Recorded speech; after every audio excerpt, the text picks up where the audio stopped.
Welcome everybody. Yeah, take all the pictures that you can. So welcome everybody, and thank you for coming to this STEAMCraft Workshop. It will be a session 1 day long. Yes. Microphones. Turn up the volume, please. Okay, thank you. The people online don't turn off your volume. Okay. So the program of the day is very dense. And let's start right away. First, welcoming to the JKU from our professor and research coordinator, Professor.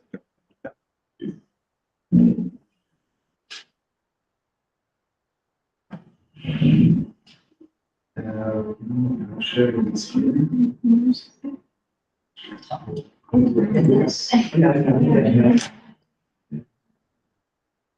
Maybe I think I can share it. Okay.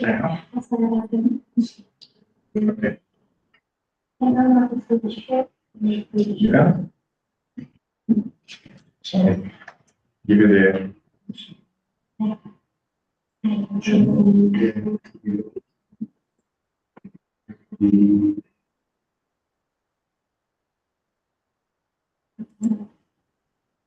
Okay. Should be able now.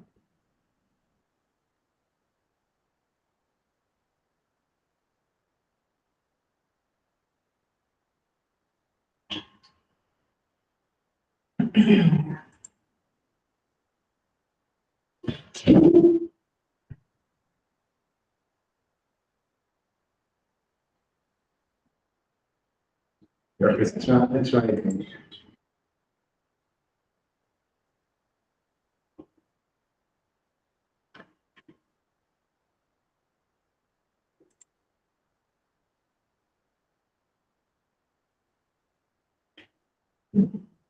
Still thinking. So welcome everyone. I try to share my presentation, but I just have a very short presentation to introduce our work here. So maybe it will happen. So essentially we are in the Linz School of Education, and I'm very happy to host this workshop. And I'm just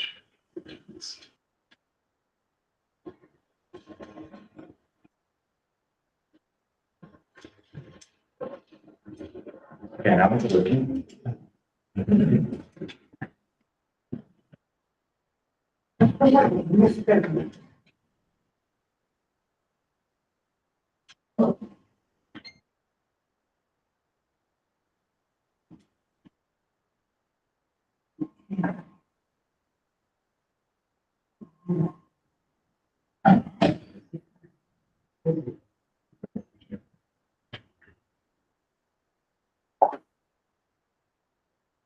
So hopefully my presentation will start.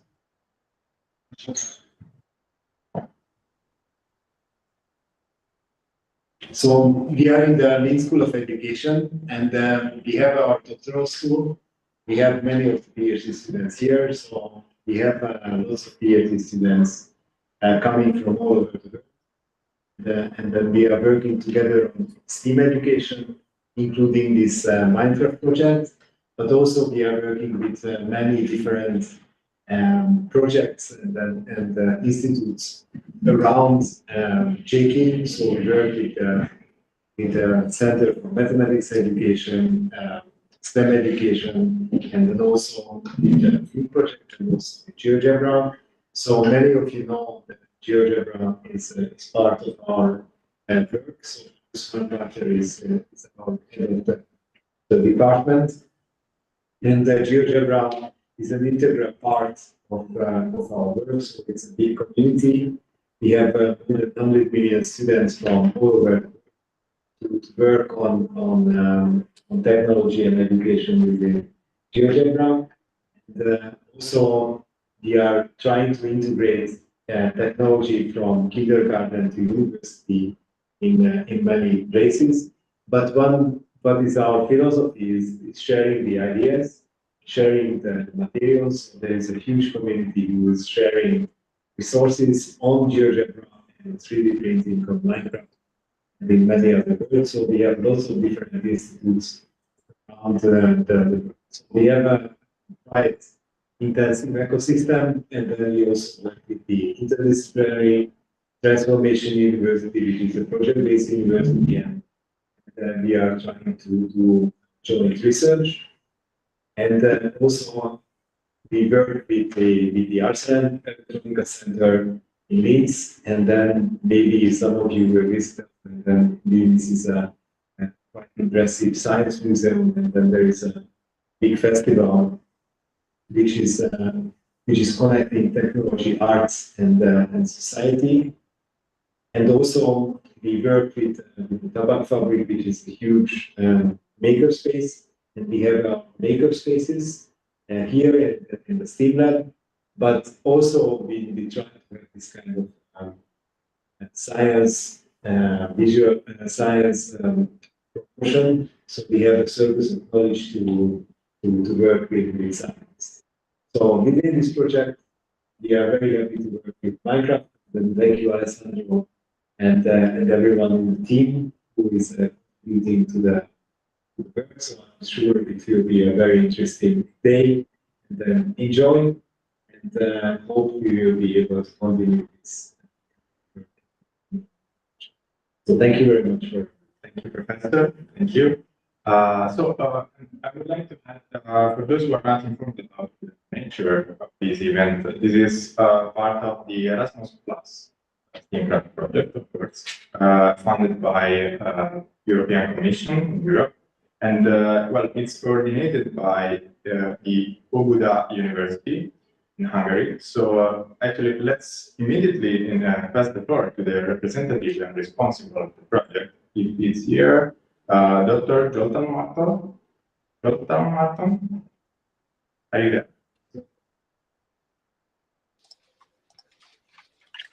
I'm here. I would like to align your thoughts, Alexandru, because currently I'm not a doctor. I'm the PhD student, but thank you.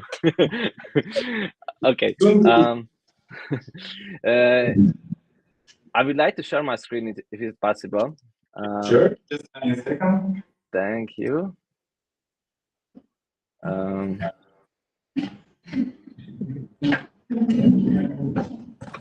Please confirm to hear me and see my screen. Okay. Yes, we can hear you. Thank you. So after Professor Lavica, it won't be easy to say something new, but I tried.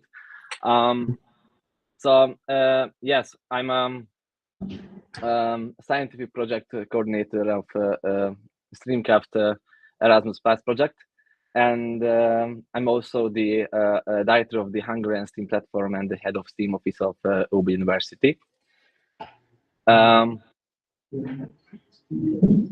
If you accept me, I would like to start from my childhood, because ever since I was a child, I loved taking apart electronic devices, just see how the components interacted with each other. Especially audio technology fascinated me most. Amplifiers, speakers, and radio, perhaps because it's something of a family tradition. I will share my discoveries and questions with my grandfather. He was a skilled, competent, and excellent electronics technician, and also comfortable work with the latest. Whenever I was curious about something in physics and electronics, and I asked him about something in physics and electronics, and he had a wonderful way of explaining things that made them not only understandable, but deeply memorable. My passion for building grew stronger over time. Eventually, I constructed my first radio. I still remember how clearly it could pick up in Hungary Petőfi radio. As technology advanced, so did my curiosity. I wanted to try more, test more, and build more. But in real life, simulating dozens of faulty devices or designing and testing complex circuits take too much time, and let's be honest, get a bit tedious. That's when I found a new outlet, strategic and survival video games. I started playing Minecraft, first with friends, I always gravitated towards the automation side of the game, building rail networks and logistics systems. Whenever I could, I integrated redstone in the game logic and electricity system, because it reminded me of the real world electronics I love. But began as a childhood fascination, became a lifelong habit of exploration, experimentation, and learning, always with a curiosity as a starting point.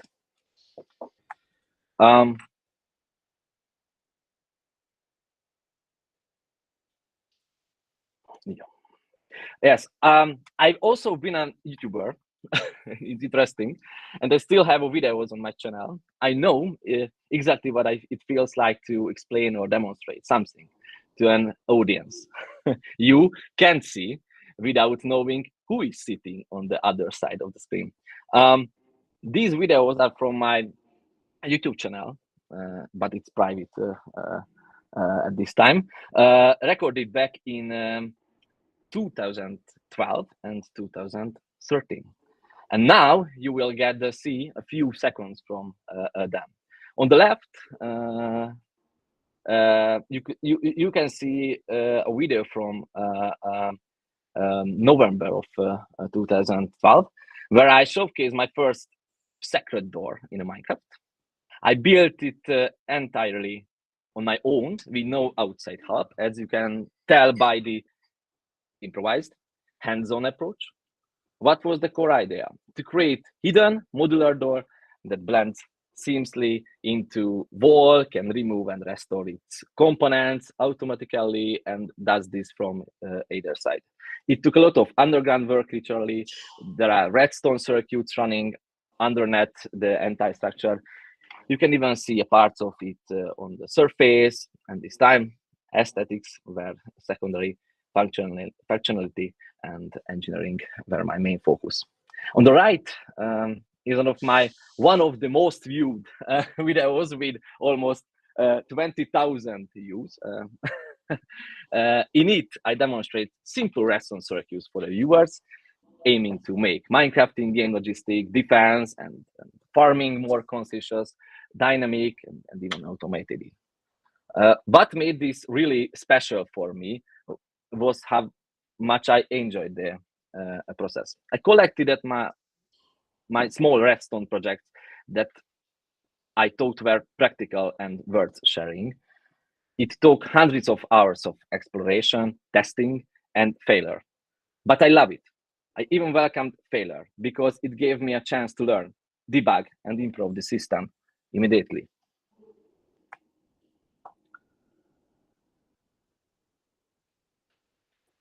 In 2020, while I'm working at the STEAM office as a student of engineering pedagogy, I began thinking about how to pass on the same motivational elements to the next generation that I once received through the gamification.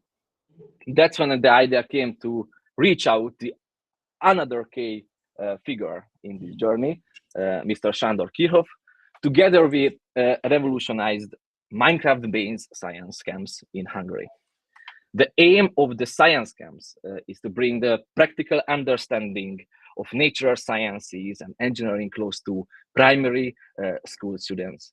Young learners are introduced to the systematic operation of renewable energy sources and green alternatives, as well as the methodology and tools of smart city development through embedded modification programmed into the Minecraft software. All of this takes place within a pedagogical framework that is rooted in experiential learning in gamification within the educational structure. Since then, we have published numerous peer-reviewed Q2 ranked articles in collaboration with JKU, Professor Lavica, University of US School with Dr. Fenyvesi, Alexandru Melike, and so many colleagues. And we have been sharing our experience from Finland to across whole Europe to China.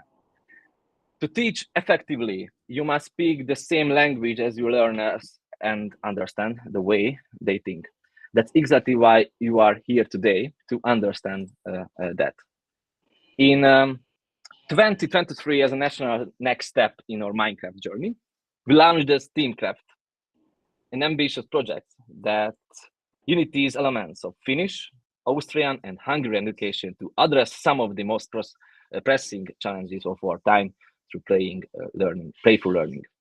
This initiative was born from a simple but powerful question: how we can pass on the same motivation that once sparked our curiosity using the tools today's learners understand the best. STEAMCraft is built around a custom Minecraft modification that serves as the central education tool. But it's more than just the software. It's a comprehensive pedagogical ecosystem. We have designed lesson plans, frameworks, teaching guides, and training packages that empower educators while engaging students in a meaningful, experience-driven way. Our goal is to make complex topics like renewable energy, smart city development, and sustainability not only understandable, but deeply relevant and exciting to primary school learners. Within this world, students learning by doing. They face structured challenges inside Minecraft that mirror real-world environmental problems. And through solving them, they build skills in STEAM, systems thinking, and collaboration. Before we close, let's take a moment to reflect on why STEAMCraft truly matters. We live in a world facing urgent and complex challenges, from the climate crisis to the shift toward renewable energy and the need for smarter, more sustainable cities. These are not abstract topics. They are already shaping the lives of our students. But traditional classroom methods often struggle to bring these issues to life in a way that feels real and relevant. STEAMCraft offers a bridge. It creates a safe, playful, and immersive environment where students can experiment with these global issues in a hands-on way. They don't just read about systems, they build them. They don't just hear about sustainability, they have to solve for it inside the game. This approach nurtures more than just content knowledge. It develops digital literacy, systems thinking, creativity, and collaboration, skills that are critical in both education and the workforce. For teachers, it provides tested, research-backed tools to make learning more engaging and meaningful. It helps connect curriculum goals to the students' real interest, speaking their language on their terms. So when we say STEAMCraft is not just a game, we mean it. It's a scalable, flexible, and inspiring educational mode, one that helps us prepare learners not only for schools, but for life. I choose the close 5 words that capture the essence of our vision: personal, discovery, share, shaping, future. Let the mission be personal, because real change starts when something matters to us deeply. Let it be filled with discovery, because curiosity drives every meaningful learning journey. Let it be sharing, because the knowledge multiplies when we pass it on. Let it be shaping, because we are not just preparing for the future, we are actively building it. And finally, of course, let it be about the future.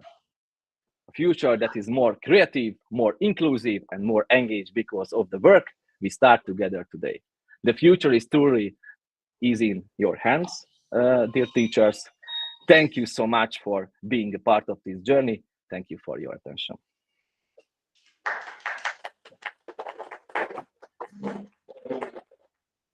Thank you very much, Zoltan. A very comprehensive and really aspiring presentation, actually. Thank you, Alison. I can totally feel it since I also started with Minecraft in my age. We could talk about the age now. And yeah, so, now we can pass to the real theoretical morning session, and we can begin the day by explaining how it will be structured. It will be divided into theoretical sessions in the morning and practical in the afternoon. So please remember that each session is fundamental for understanding how to integrate sustainability and sustainability contents, the one that Jordan just showed with the game-based approach.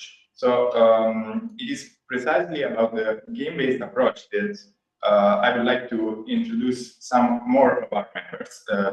Actually, the whole team of the STEAMCraft GPU team that are, Ms.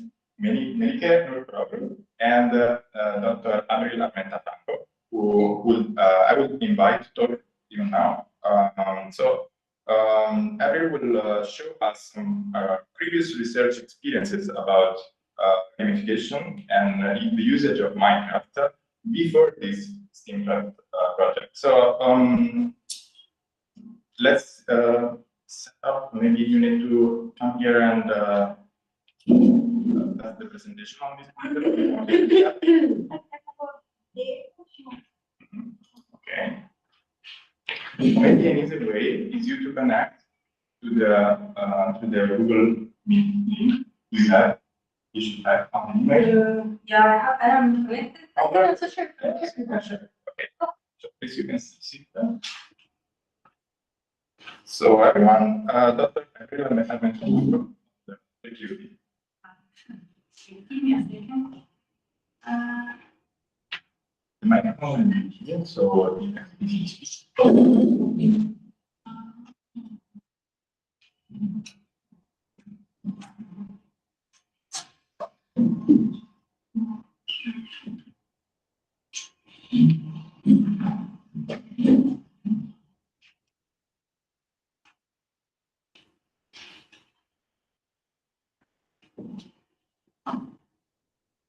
Can you see? No. But But can you see that? Not the condition.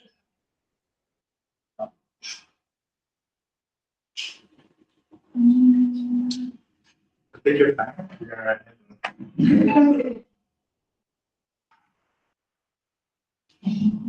Oh, wow.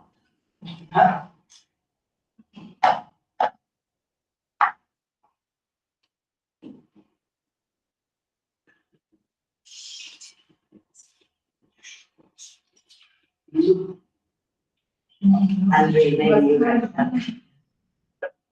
You can see. no. You can see. Okay. No. Okay. I have an idea. It will happen. I have it already. So, sorry, everyone, but you know, from great presentation can great other things.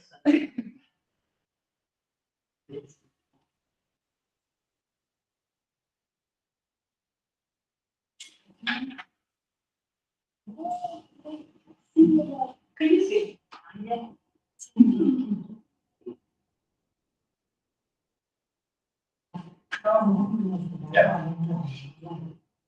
I can see. But you can't see. I think you can see it now. Okay.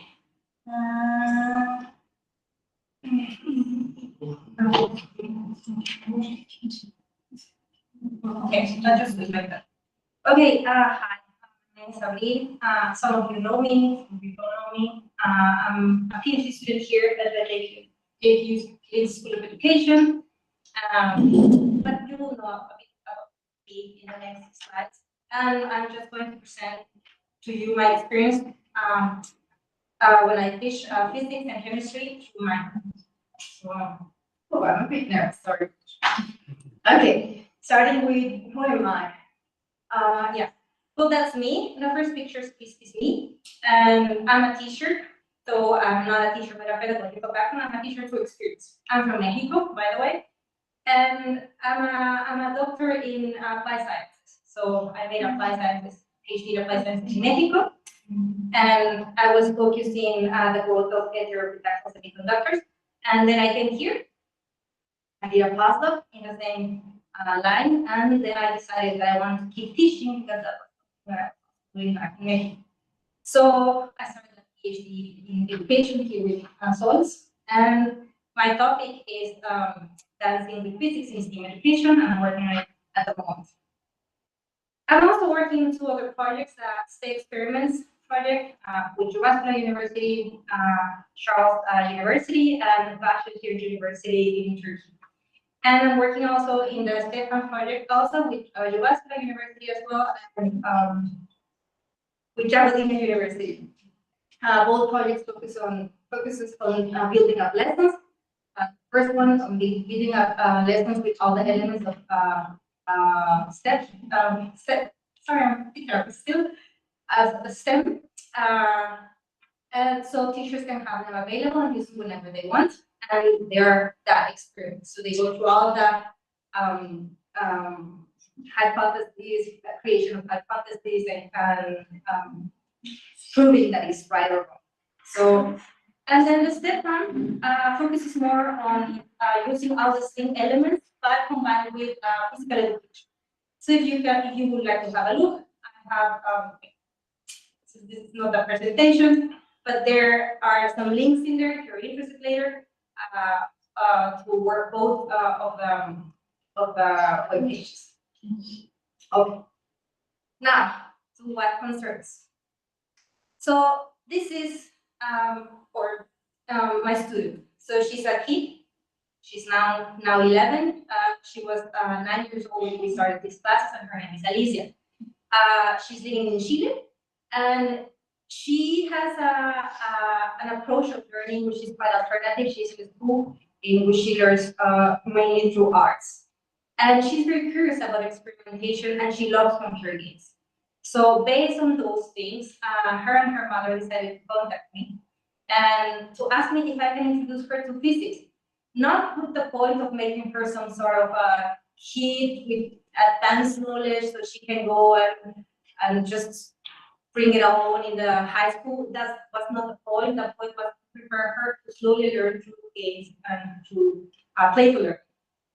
So yeah, we did that together. So the challenge was to design a lesson for Alicia that would be first held online, be based on playful learning, be hands-on experiments, and answer her personal inquiries.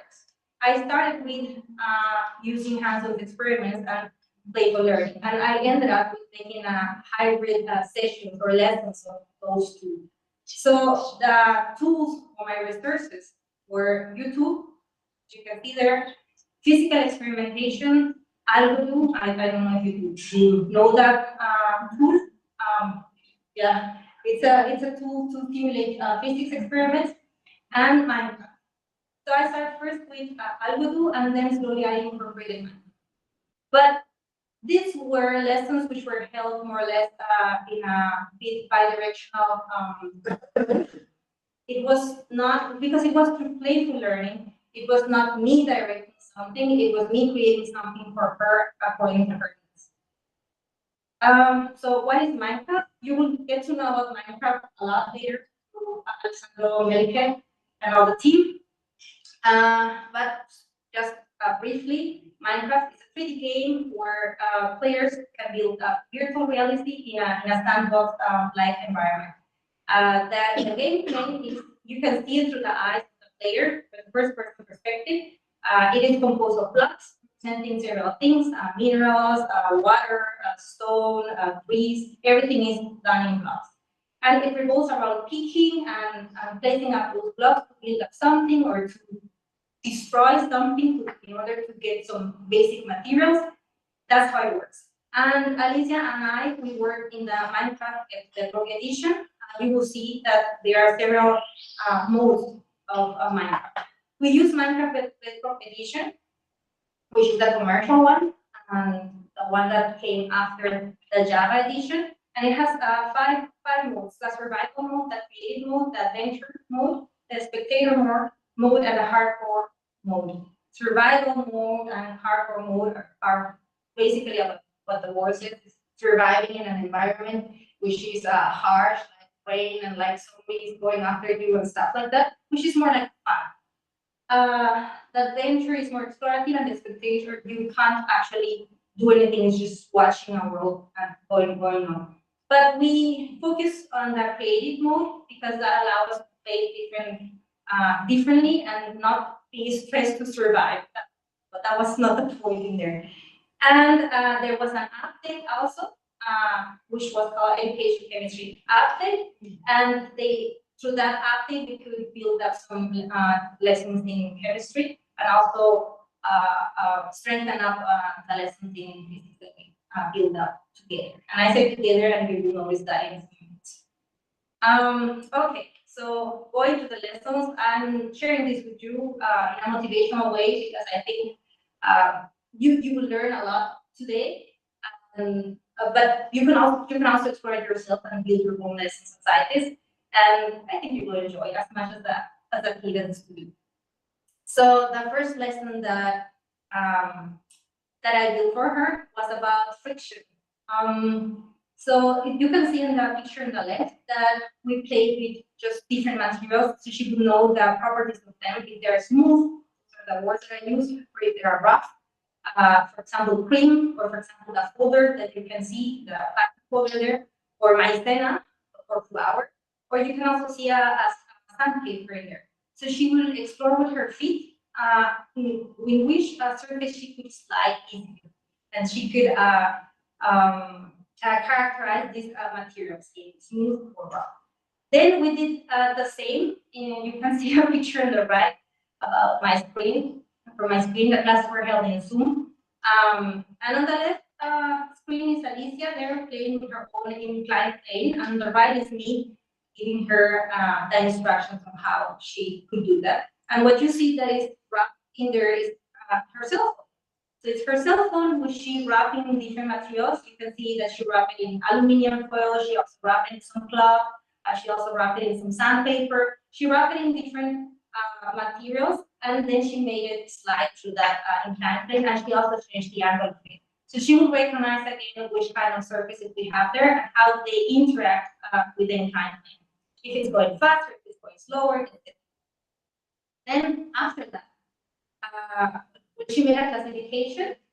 And I don't have a picture now, but she also classified the materials according to her. I mean, she's 9 years old, so she said this material won the first place because it's faster. This material won the last place because it's slow. That was her perception of it. And then I asked her to do something similar in Minecraft. I didn't give any specific instructions. I just told her I want you to build an inclined plane in Minecraft and to experience again with different materials. Can you do that? And she said, yeah, sure. And so she made this kind of panel, panel that you see there. You in there see water, but she changed the materials several times. She used water, she used ice, and she used grass, for example. And she made a card that is provided in Minecraft. And she made a card, and she made it slide in there. And she could notice if the car was actually moving or not, or she had to apply some force with the little, with herself, with the, what do you call this, the persona, the character, which is herself, the character. If she had to push the car with the character, or she could just jump into the car and slide, it was easy or not. So she experimented with different materials that Minecraft provides. You can see the materials below. There's ice, there's wood, and somewhere there was grass. So the software simulated the natural of the material. Yes. It is accurate for physics in many ways. It has gravity, and you can also take it off, turn it off. Okay. But it's also not super accurate unless they already changed it. You will see in some minutes. Thank you. It is useful. I think now that they built the Minecraft education edition, they might have taken more care of being more accurate, but at the moment, there were some mistakes that I noticed. Then another experiment that we did together was about density. On the left, you can see the physical experiment that we did together, which is something classical.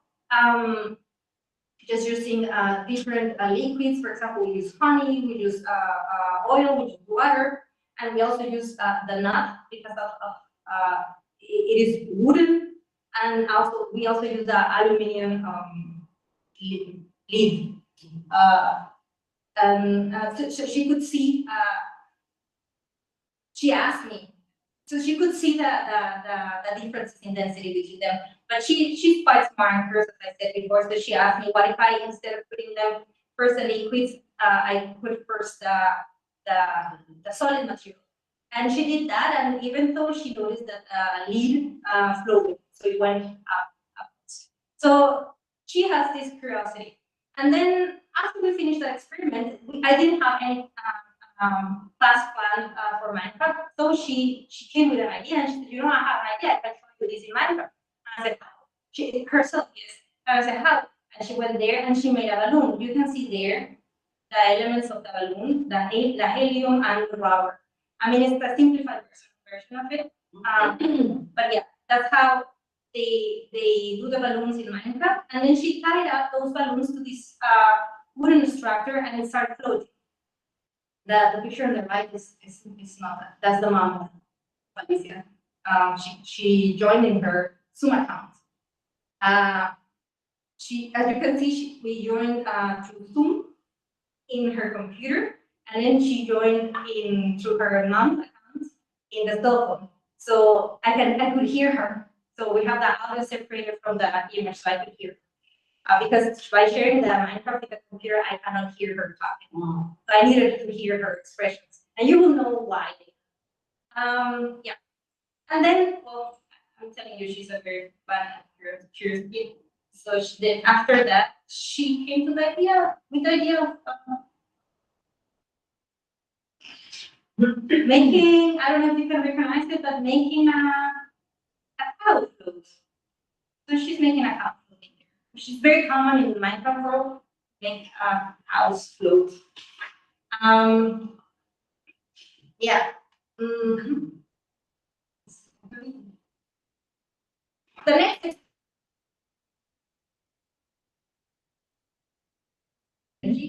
and I showed her first, as I told you before, I used YouTube as a resource. So I showed her first this video in YouTube, in which is very classical. You push or make one of the dominoes pieces fall down, and then by consequence, it will make the next one fall down, and so on and so on.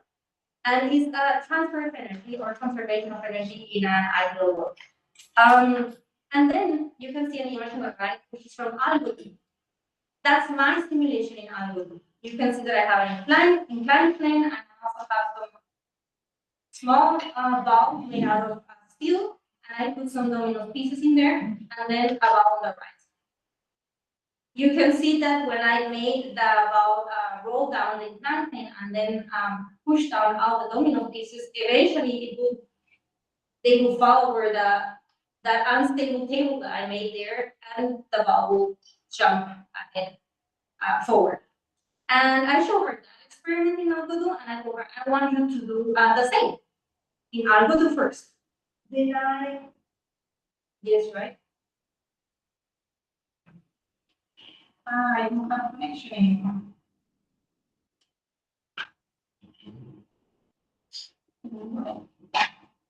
They can still hear you. Okay. Sorry, just coming back in a second.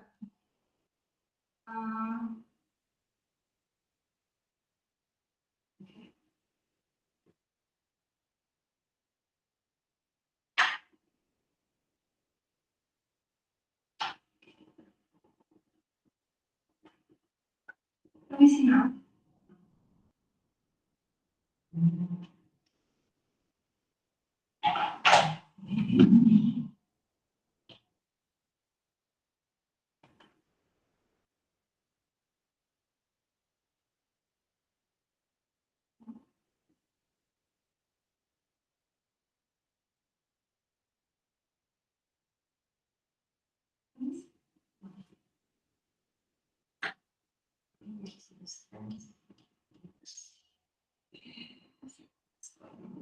To which connection network are you?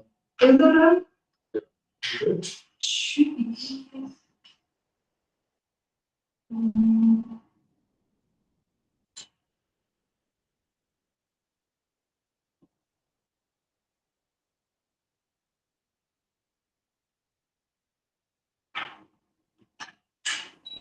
And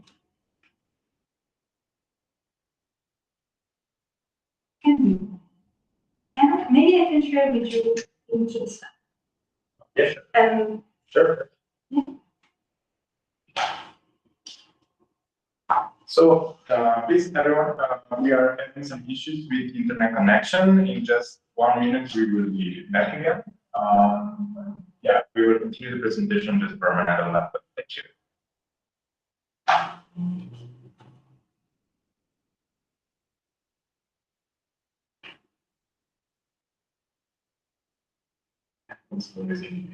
I don't know. What's for? Yeah. I mean, I'm connected, but I mean, my And you try to disconnect it, connect again, or, it actually did, but it's but try again, maybe. Sometimes. Did you share with me on Skype? yeah.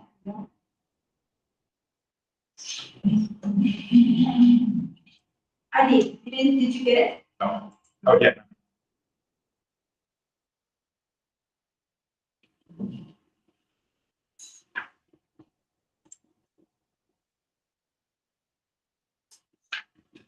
Yeah. My connection is me. Oh.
Maybe just with the top. Okay.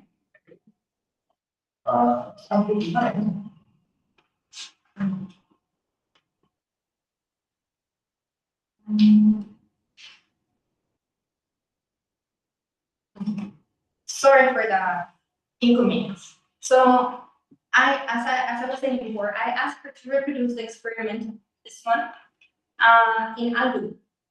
Instead of coming with a similar idea like I did of mine, she came with her own idea. You can see all the blocks in there, but you can see that there's a difference there in the ball.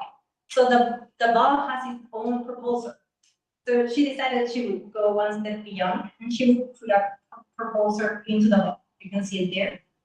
So the ball is quite fast and strong. Anyways, then I asked her to do it in Minecraft.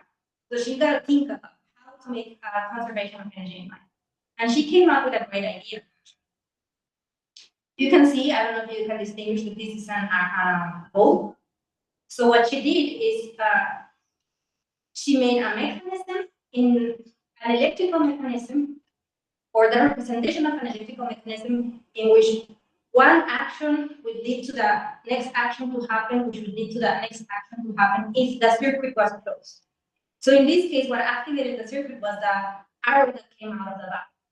So she threw an arrow from that valve. If she got into the target, if the arrow got into the target here, then the target is connected, and you can see this red line.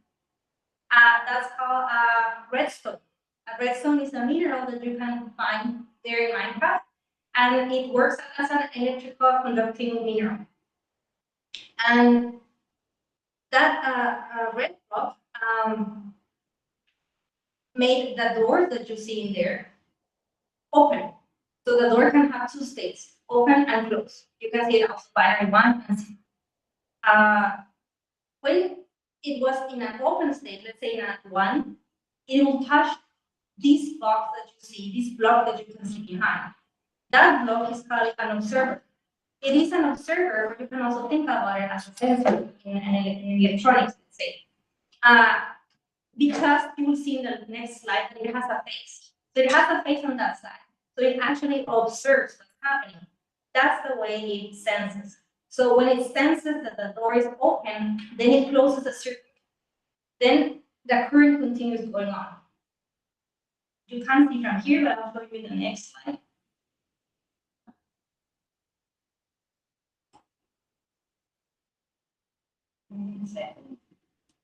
Yes, in the next slide, you can see it from another angle. This door is open already. Already touched the observer, and you can see that on the back side of the observer, there's a red dot. It is because when it's touching the observer, then it produces some redstone. So it finishes the little trail that he made before. And this that you can see here, it's called repeater. I think it's called repeater. It's called a repeater, I think. It's made basically a switch, or you can think about it in terms of electronics as a diode. A diode is something that allows current to go forward in the same direction or not. So it stops it blocks current, or it allows current to keep going on. So when the redstone touches the repetitor, then the repetitor turns on. It has two states. On, this is on, and when they're touching each other, it can slide, is off. So right now it's on, and then that makes the redstone on the next part touch again, or to turn on, not to turn on, to allow the current to keep passing. So then the next door is open, and the circuit keeps going on and on. In this case, oh, sorry.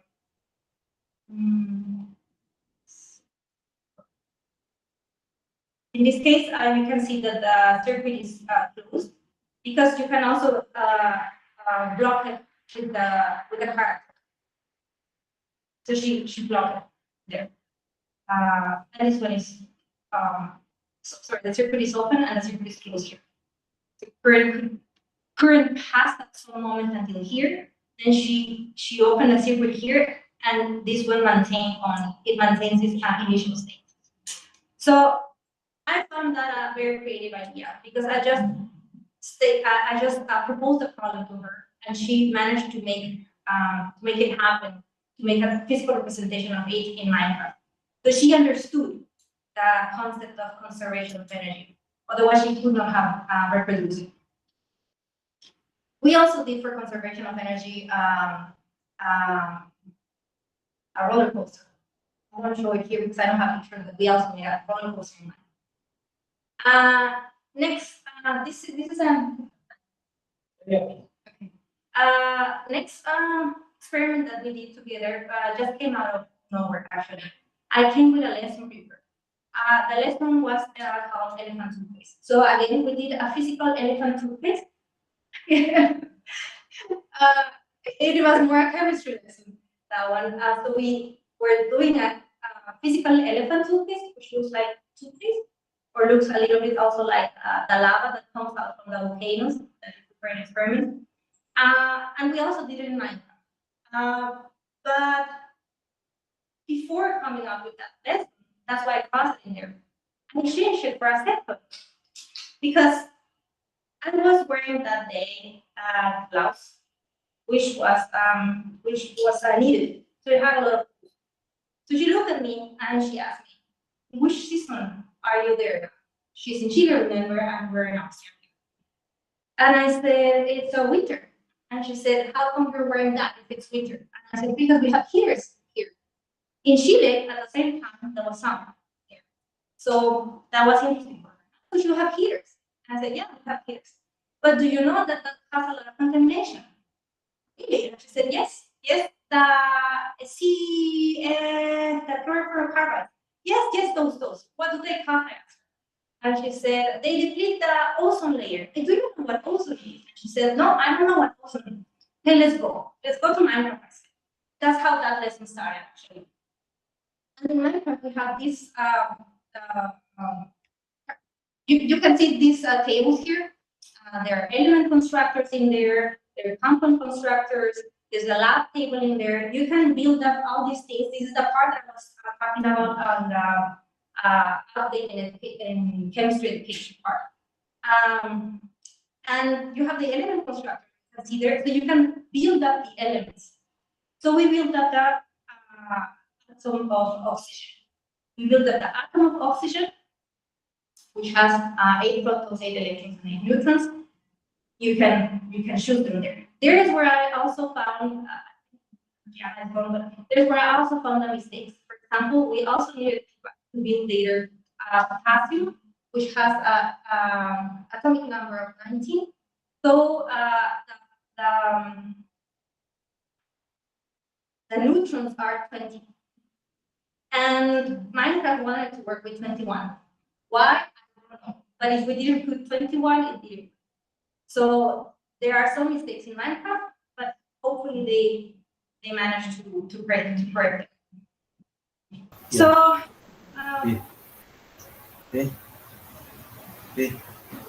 Yeah. so hello, maybe you should just ask us. I can hear you. You can manage. Can I? Okay, you can. Yeah.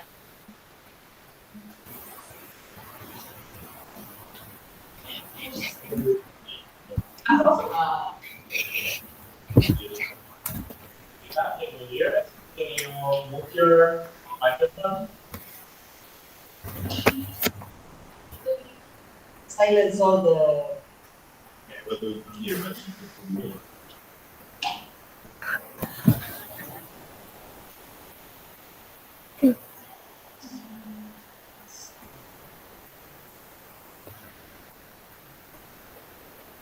There's an option to silence all. I didn't. That was the last. Okay.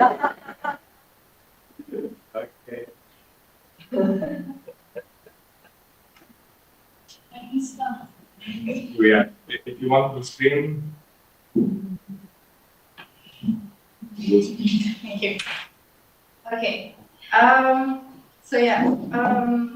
That was the... So we made the 3 oxygen, and I was expecting for Minecraft to make to give me, when we will go to the compound table, to give me the ozone. It didn't have. So a little bit frustrated. I think he really needs to speak. Oh no.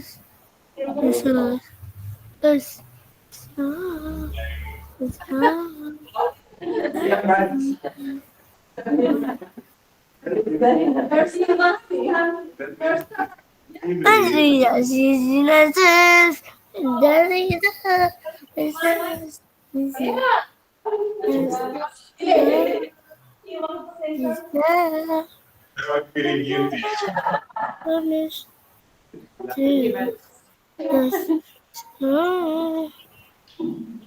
So, Can't you hear silence it from the microphone?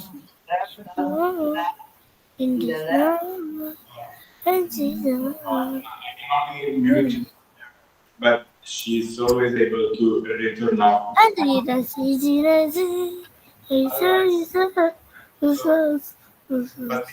you for the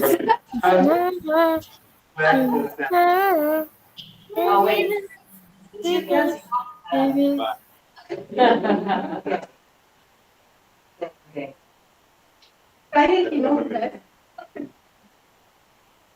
Said a lot of interesting Yeah. Please. Thank you. Okay, I will finish me. Okay, so I was a bit frustrated because I didn't get the ozone there. And she said, no, don't worry.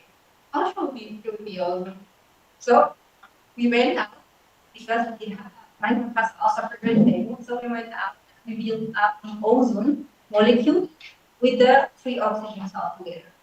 And just to add some of her hash, she added a aircraft head in there, just because that's Alicia. Anyways, so after that we had actually go to the lesson, which was the elephant toothpaste. Of course, we needed some elements to build up the elephant toothpaste, some detergent, some hydrogen peroxide, some elements in there. And we went to the lab table, first to the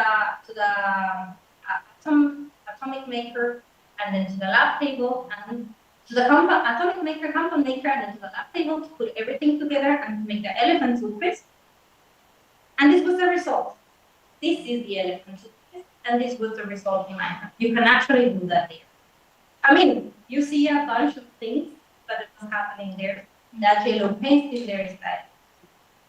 And then we actually did the experiment hands-on. And there it is Alicia, her elephant toothpaste, and she's quite happy. So that gives me, I'm coming to the end of the presentation now. Just to finish, she had this science fair in her school, and she asked me if I can help her to build up a project with one of the lessons in which we work together, and it was about sustainability.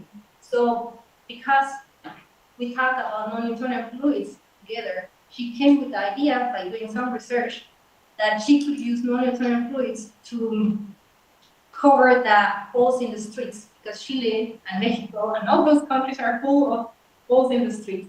So she decided, I think it's better if you can use flour or maizena, to cover all those holes in the streets, because it's something natural, so it's not actually contaminating anything. So she came up with this idea and she presented it in the science project. And that's it. Thank you very much for listening. Very much. Any questions, by the way?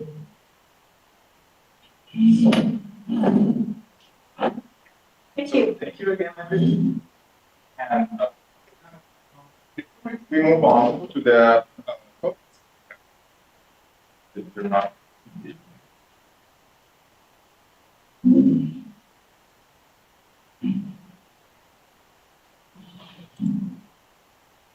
okay, as I was saying, before we move on, I would like to reassure you all, especially the people online, on how we will use Minecraft, because it was maybe not clear from this.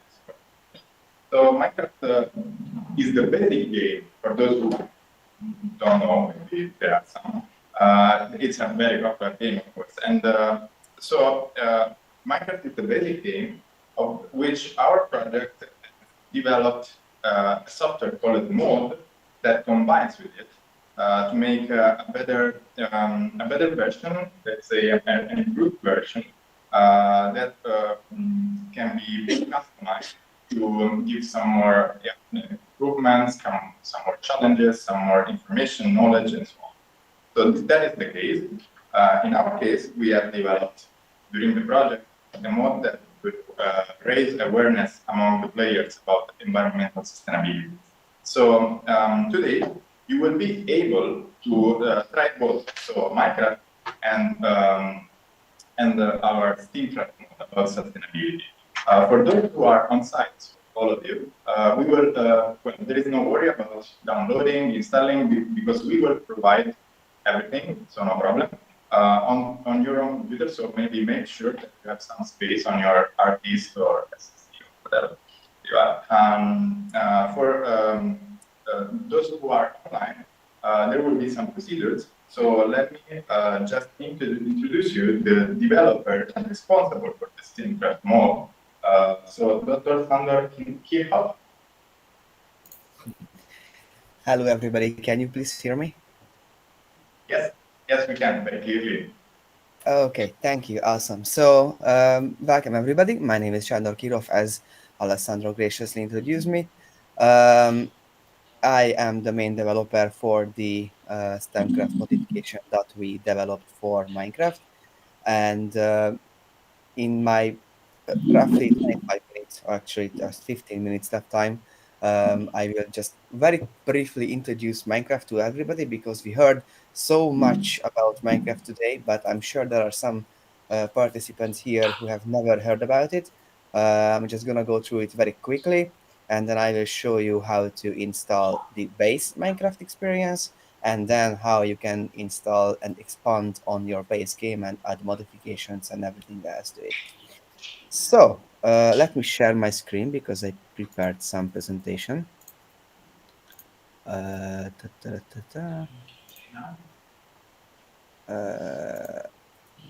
Okay, I have some Mac OS privacy issues, but I might have to rejoin the call, it seems like. Okay, then just give me a second. I'll rejoin the call in a second. Yeah, sure. In the meantime, we are trying to improve the quality of the streaming because the upload was not greatest.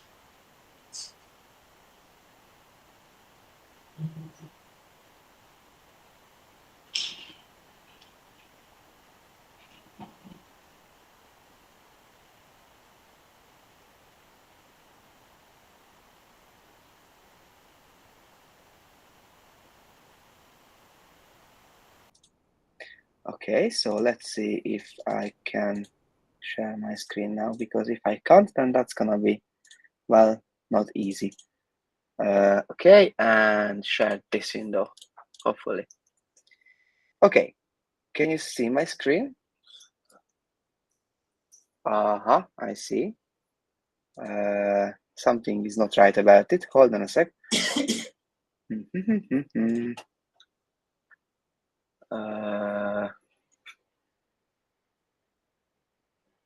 I think it should be good now.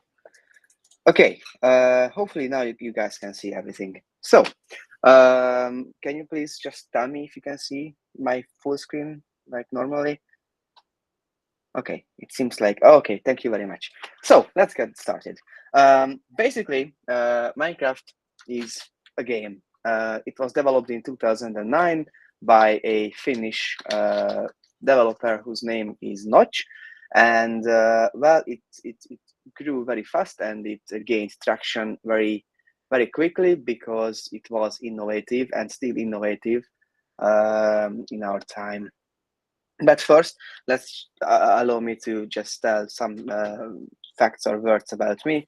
I was playing Minecraft since its original release. I grew up to be a game developer, software developer, and actually a gamer as well. So yeah, I found Minecraft very early. I was like 10 or 11 years old when I first played it. So, and ever since, I have to say that occasionally I still play Minecraft as well, but now mostly I develop games and all kind of softwares and programs. Okay, now that's all about me. I don't think we have to spare much more words about me. So, what is Minecraft? Basically, Minecraft is a sandbox game which has some limitations, but not that much. The core idea of the game, that is, you are in a endless, limitless world which you can explore, and which is more or less unique to everybody because the game uses a random generation algorithm. Actually, a bunch more than that, but yes. And basically, it allows you to create your own worlds. The statistical chance that two people play on the exact same word is like astronomically close to zero. So you will always have a different experience to anybody else. But of course, there are ways to share your words with your friends and other players. Yes, Minecraft is a block-based game, so you can basically like place down and remove blocks. This is the core foundation of the game. You are a player, you have health, you have hunger, and you can create many items, you can use them, and later I will introduce some mechanics of Minecraft. But why is it good why is it a good educational tool? Well, basically, Minecraft, in essence, because it's a creative sandbox game where students have to explore themselves and they have to figure out stuff, how the game works, how some game mechanics works, how to create items, because you you don't just get them, you have to make them.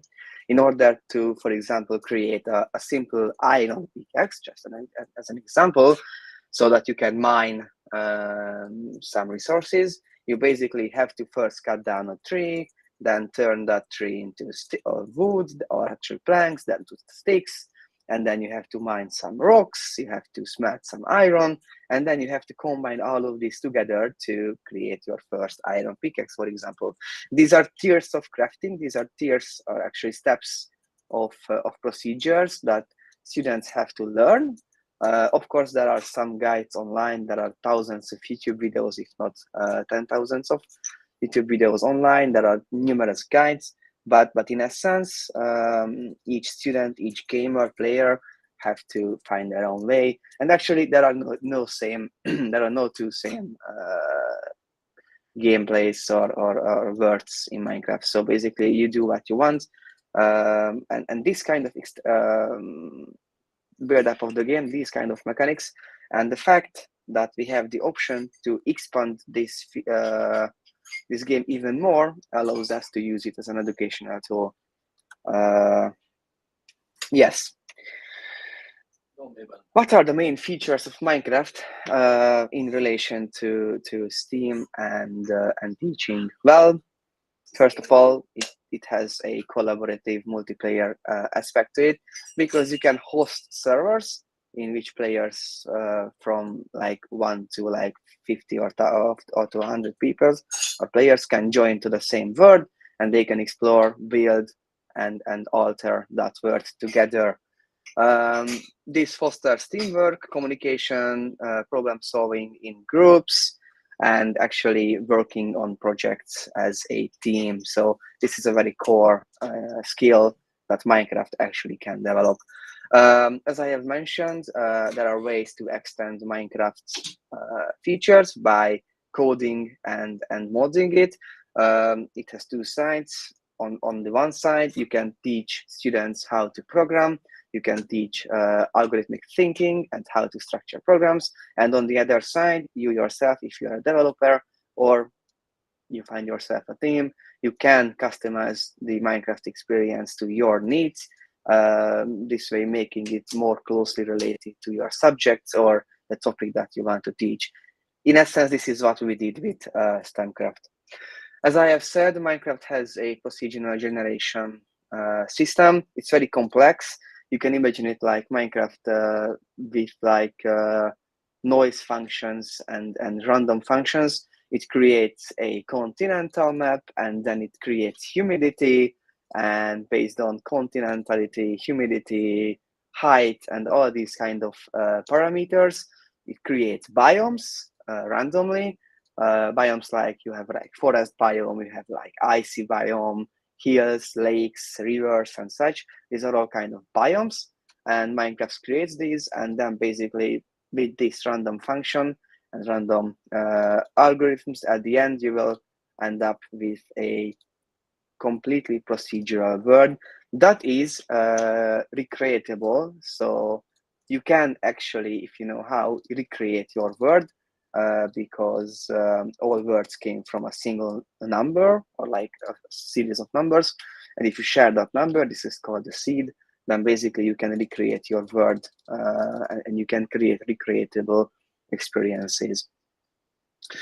As I have said already, Minecraft has a very rich resource management aspect, and joining to that, the sustainability aspect as well. You have to farm, you have to gather food, you have to reforest if you don't want to run out of wood, you have to build, you have to gather resources like ores, like iron, diamond, gold, and so on and so forth. This creates a resource management skill, or actually strengthens the skill of resource management, and actually future planning and related skills. I added historical and cultural exploration because I had a talk like a few months ago with a student who was asking like, can he use Minecraft to teach arts and architecture? And I was like, of course, because basically with the hundreds of blocks inside the game and with the thousands more that you can get via modding, you can basically recreate whole cities, whole buildings. Actually, there is a one-to-one recreation of Budapest for Minecraft, as far as I heard. So, and actually there is one other word which is very unique, because somebody recreated the whole world, actually the whole Earth planet. So that is I think very cool. Physics and engineering concepts, as Dr. Abel presented before me. You can use Minecraft to teach the very, very basics of physics. However, in Minecraft, if you have ever seen a real Minecraft map, there are some floating blocks and such, but in theory, you have like friction, because ice and normal blocks have different friction, so you can slide on them. And actually gravel and sand has gravity. So yes, and actually, and again, with modding, with modifying the game, you can create and you can alter this experience. There are some modifications for Minecraft which requires you to actually like build real mine shafts with support, because if you don't, then the mines can just simply collapse. So you can absolutely teach physics and engineering concepts. And as a very core foundation, project-based learning, it is very important, because if you think about it, like from zero to having a functional city, for example, you have to design it, you have to gather resources, you have to delegate work, you have to come up with timesheets, Gantt charts, and process charts, and everything else you need to actually create your own city. So these are all projects that you can do, even just a form. We're just designing a compact and good working form is like a project itself, and you can give this to your students, and they can explore and they can learn. Yes, and also there is Redstone. This is a vanilla system. It basically mimics real-world logic operations, like inside your PCs. You can actually create Boolean algebra gates and logic. You can create AND gates, OR gates, and all these kind of logic gates that are actually working inside your PC, that allows us to communicate and do this wonderful workshop today. So actually, there are some crazy people who created actual working computers, like 8-bit computers that you can program and use in Minecraft. So that by itself stands for the usefulness and power of Redstone. Okay, that's all about the just the very basics of Minecraft and why it is useful for us. Let's just talk a bit about how to get Minecraft, because Minecraft, as we have already said, is a game. You have basically two distinct options to get Minecraft. Option one is to do a one-time purchase from Microsoft Store and buy Minecraft Java Edition or Java Edition. It's about 40 euros. The benefit of this approach is that you only have to buy it once and you will have it forever in your account, so you don't have to ever pay for Minecraft again. Option B is to use or subscribe to Microsoft's Game Pass. This is a monthly subscription. It's only advisable if you just want to try it for like a month and then never touch it again. Although I don't recommend this approach, because I'm sure if you try it, you will get addicted to it. But at the same time, the benefit of this is that Microsoft Game Pass offers a bunch more games as well to play. So if you have a child at home who would like to play games, then I would recommend this approach, because it has multiple benefits. One more thing that is very important is that Minecraft has multiple editions. Before me, we were talking about Minecraft Bedrock Edition, which is developed by Microsoft, and I am now talking about Minecraft Java Edition. This was the original version of Minecraft. Basically, nowadays, if you buy Minecraft, you will get both editions, but it's very important to note that the two editions are not compatible with each other. So the modifications and resources and everything created for Bedrock Edition is not compatible with Java Edition, and this goes back and forth. The more popular version is the Java Edition. That that was the first edition created, and 90% of the Minecraft's user base is using Java edition. We with STEAMCraft targeted Java edition as well, because there are a lot more available resources for Java edition, and actually the students are a lot more familiar with it as well. Okay, so we have Minecraft. Step 2, we have to install Minecraft launcher. If you are on Microsoft, actually if you're on Windows, then you can head to Microsoft Store and just install Minecraft launcher from there. Actually, you can buy it here as well. As you can see in the picture, I have Game Pass on my account, so it says I can play with it because it's included within my Game Pass subscription. Basically, just a one-click process. It's going to open up, and then you have to log in. Actually, Minecraft is cross-platform, so you can play it on Linux, Mac OS, and Windows as well. Step 3, we have to install the actual Minecraft. It's a bit tricky because Java edition, ever since its first release in 2009, gone through a lot of major version updates. We are right now at 121.5. This is the latest version.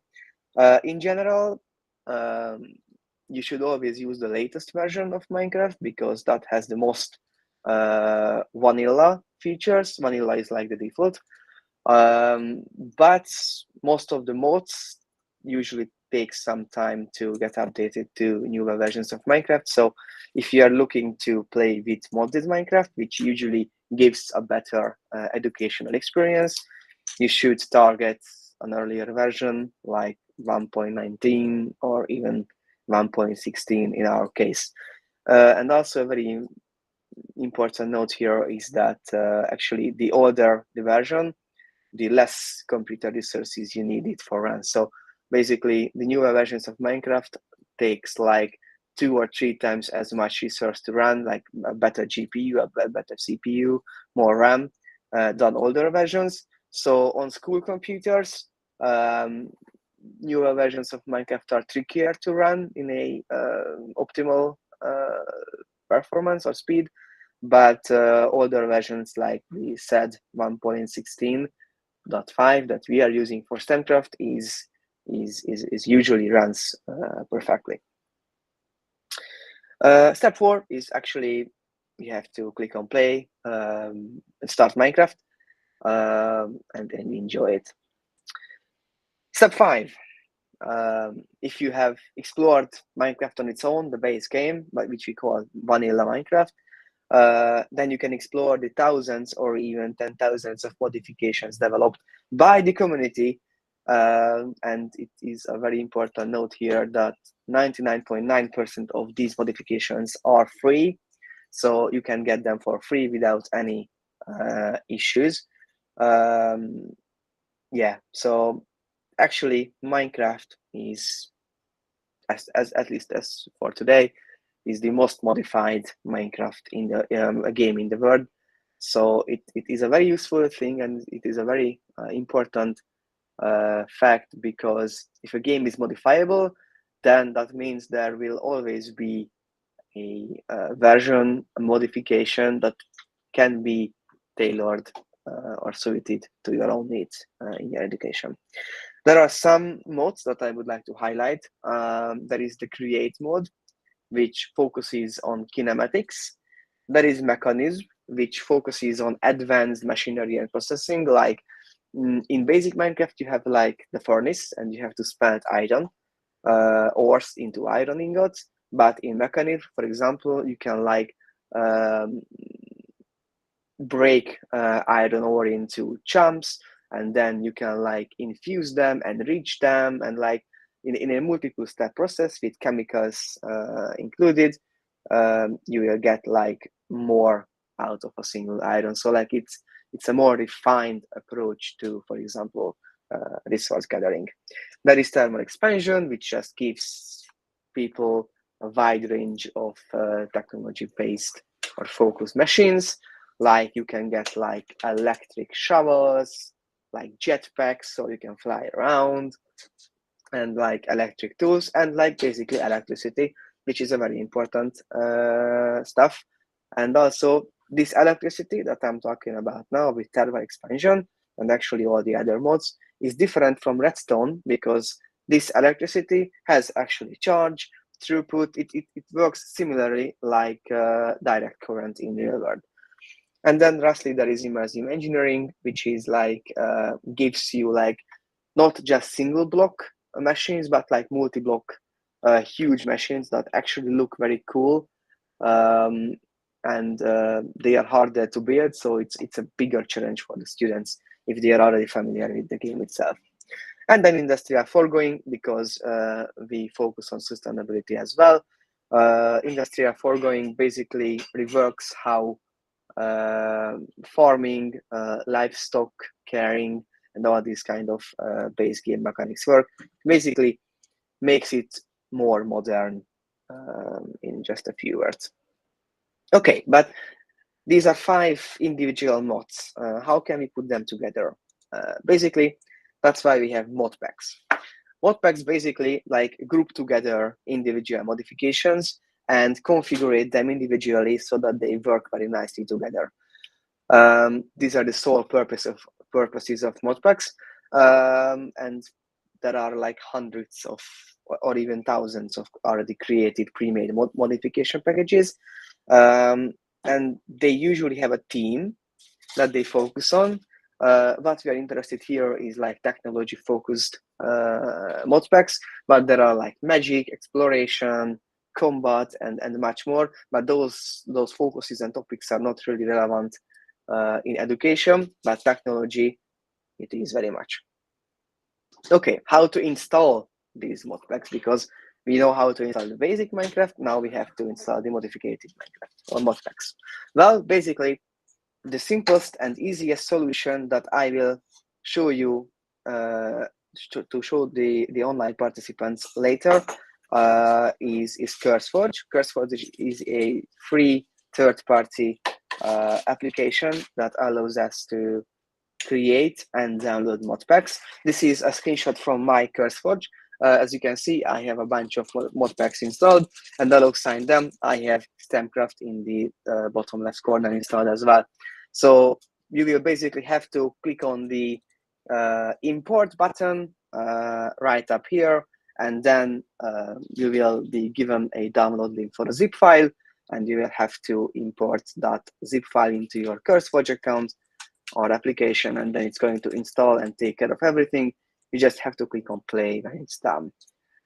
So it's really easy to do that. It's very important, however, that to use CurseForge, you need an official version of Minecraft on your account. That is very important. Obviously, if there are questions later, I will be here all day and I will happily answer every question on chat or via speaking as well. But to close off my presentation, I would like to show you a video from the creators of the Create modification, because I think this modification is very unique and gives a perspective on what is achievable by modifying Minecraft. So what you can see here in the background is like moving gears, like rotating blocks, and all these kind of dynamic features actually create uses something like stress to measure kinematics. You can create very realistic curvy trains with this Create modification. You have belts, actually we are on a belt as well. So basically the static game with enough time and knowledge and with the with a good mod selection can be turned into a very much different game that can be used for education. And this is what we did with STEAMCraft. And in the afternoon session, I will guide everyone through on what we did exactly with STEAMCraft and show you how to play with it and how to use it. So in short, this is how to install Minecraft. This is why Minecraft is a good educational tool. And yes, thank you for your attention.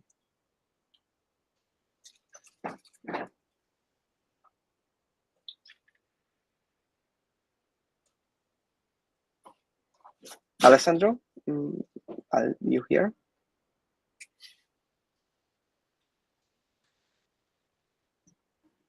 Oh, can you hear me now? Absolutely. Yes. So thank you so much, Sander. Again, the presentation is incredibly clear, and yeah, I hope that all the people online, especially, got all the procedure to install Minecraft and CourseForge the mod. But anyway, I remember that me and Sander will be here ready to answer all the questions in chat. So for all the people online, you can ask in chat any guide or any help for the installation process, and we will be ready to help. Absolutely. So, yeah. So again, for those on site who will want to try both Minecraft or mod, during the morning, I will pass by your tables and I will install Minecraft and the STEAMCraft mode. Yeah. Okay. So now while probably the installation processes of the people online progressing, we will move on to the next presentations. They will be very quick, no worries, and we will have a little break. So now, yeah, we will listen to some speech on the theoretical framework that the STEAMCraft project have developed, and especially in combination with the lesson plan that our team in JKU prepared. So let's start with one of our most important partners, Johannes Kepler University, represented by Dr. Sana Metala. Are you here? Can you hear us? Yes, I'm here. Can you hear me? Yes, loud and clear. Yes. Okay. Perfect. Yes. Yeah. Can you see my screen as well? Yes. Yes. Okay. Great. Just a moment. Sorry. Yeah. So hello everyone. I'll try to keep this as short and sweet as possible, so that you can get to the coffee break as well. But yeah, so my name is Sana Mehtälä, and I work as a postdoctoral researcher at the Faculty of Information Technology in the University of Jyväskylä, Finland, and it is actually surprisingly sunny outside, so it's very, very summer-like weather in here right now. But yeah, I'll be talking a little bit about these like more general approaches to digital gaming and gamification in education today. And let's see if I can change my slide. Okay, now it should be working. So starting a little bit about the role of technology in today's world. So as we all know, the use of ICTs has become an established part of people's daily lives. And different technologies can be used as part of work, study, and leisure, for example. And over time, we have kind of moved from computer use to smartphone use. So for example, in the 80s, we could discuss about computer revolution that had some kind of problems. And maybe today we could talk about maybe mobile phone or smartphone revolution and maybe even AI revolution at this point. So it's kind of the question of if when the technologies change, do the same problems still persist? So what are we actually discussing when we are talking about the use of ICTs in education? And a little bit of the challenges with ICT use. So although ICTs have been created with the aim to facilitate different tasks, we tend to look at the problems that are associated with them. So for example, this can be very natural since design efforts tend to look at flaws in ICT systems because the idea is to find problems and find fixes to those problems as well. And the challenges related to ICT use have been identified for as long as there has been technology. So on the individual level, we can discuss, for example, spending too much time with the radio back in the day, then the TV, and moving on to computer, and today with smartphones. So we can ask, like, what makes the modern ICT use different than before, and is it really different? Then moving on to the education side of things. So although ICT has been used to support educational activities for a long time, there is a lot of research focusing on the challenges that teachers face in their daily practice. So for example, there can be problems associated with the availability of devices. So for example, many schools have tablets and there's like a certain number of tablets, so there aren't enough devices necessarily for everyone. And you also have to keep the software up to date, and it can be quite a task to do that. And also make sure that when you have outdated devices that you are able to renew them to use them appropriately. And because ICT use is an essential aspect of life, both within and outside school, these modern challenges can also include defining what is actually the role of teacher in regards to students' ICT use. So, for example, we have noticed that some teachers feel that they are responsible for guiding their students' online social interactions as well, but others feel that school life and leisure time should be separated, and what happens in school is their responsibility, and other stuff is out of their scope. Additionally, students' devices, such as their smartphones, can also be used for educational purposes, but the capabilities of these devices can vary, and also schools can have different policies restricting the use of own devices, which can affect the use of those devices. So ICT use practices can really, and the devices available can differ between countries and schools and even the individual classrooms as well. Shortly about the benefits of ICT use in education contexts. So in the world that we live in today, I think it's very difficult to really single out the benefits of using IT as such. So because ICT use has become nuanced, and for example, social media environments create this important platform for social media or social interactions between the students. So I think it's important to focus on the objectives of the educational activities instead of fixating on the technology itself. So we kind of have this dilemma that it is almost impossible to discuss educational ICT use without discussing the characteristics of the ICTs themselves. But we can shift our observation to ICT use related trends to better focus on human factors instead of these kind of technological factors, such as people's motivation to use technology. So we kind of move from the perceptions that relate to specific technologies to more on the underlying causes and potential use cases for education as well. And this brings us to the term of technological immersion. And immersion basically refers to this like immersive or holistic nature of ICT use. And I think a good way to visualize immersion is to think about, for example, if you are like submerging a rock under water. So if you put a rock under water, that rock is surrounded by the water. And in a similar way, a person can be surrounded by technology. So immersion is, on one way, a characteristic of the system, but also it has to do with this kind of subjective experience of the individual.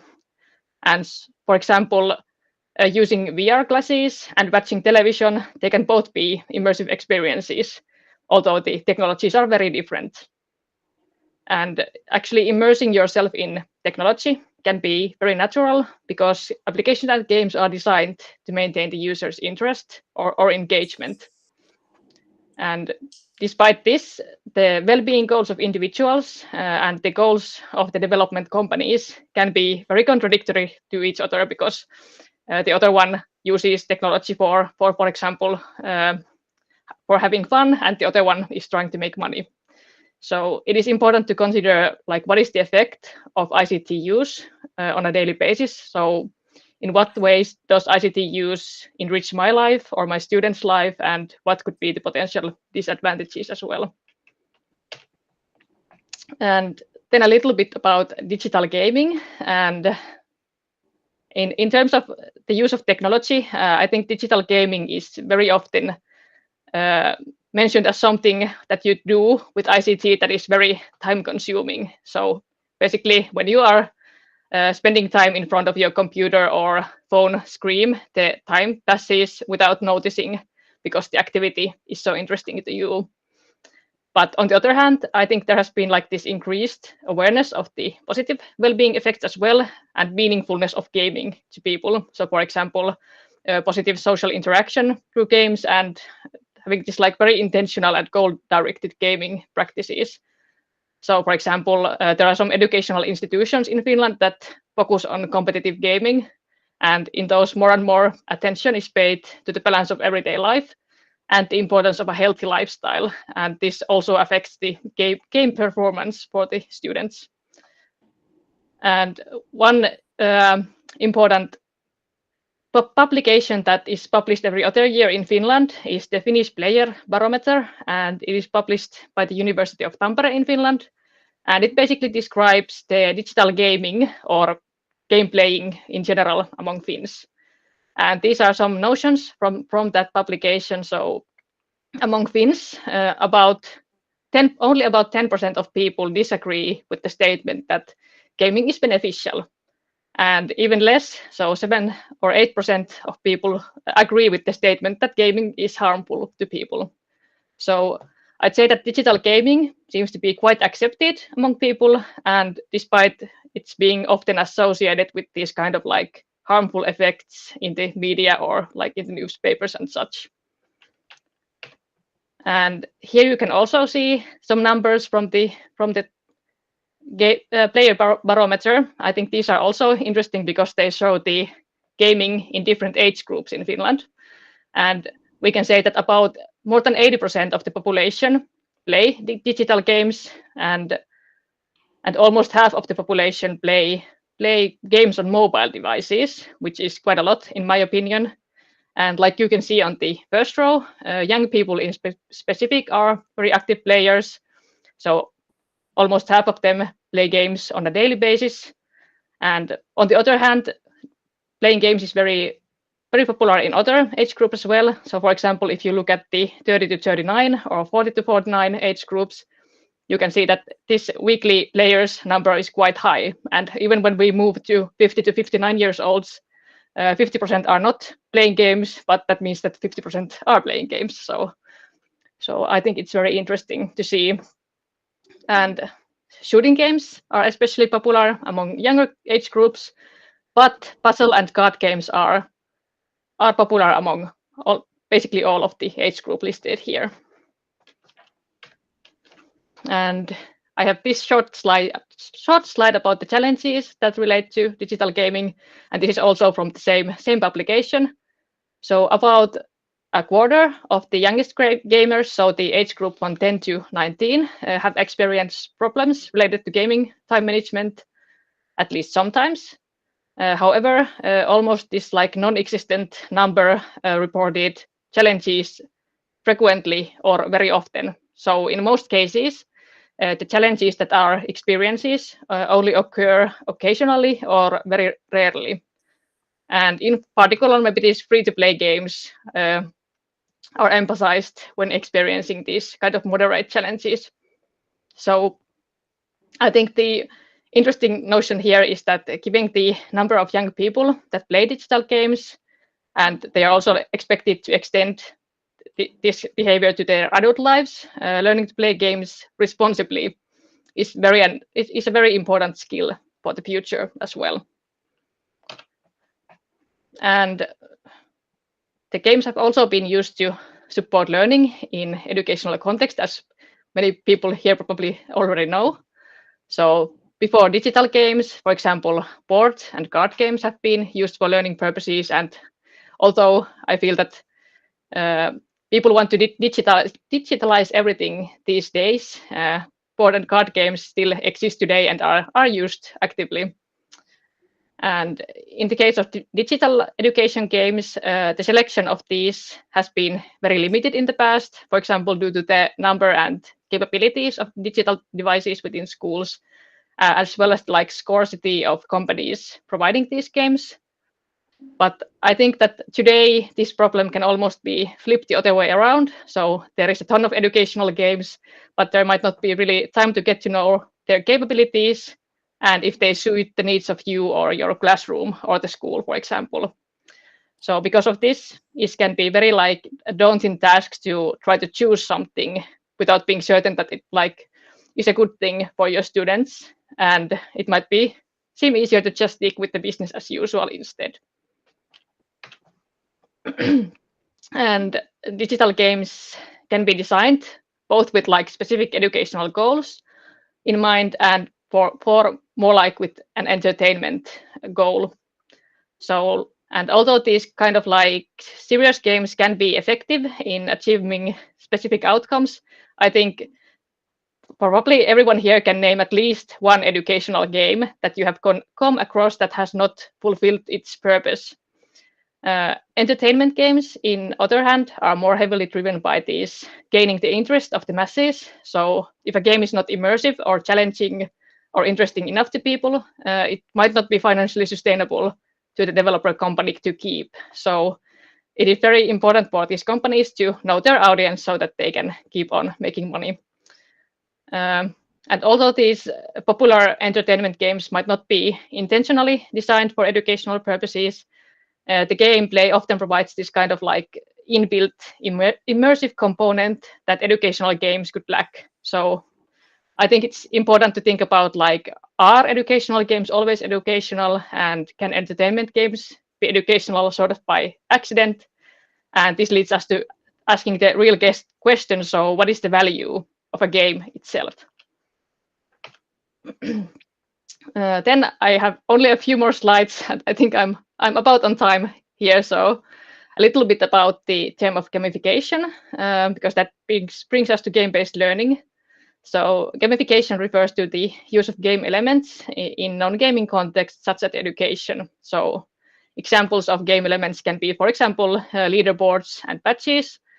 So for example, when you successfully carry out a task, that can lead to a specific badge as a reward, and it should try to promote the motivation and academic achievement among students. So in this sense, these can be also contrasted with using like non-digital elements to motivate learning. So for example, giving stickers to students.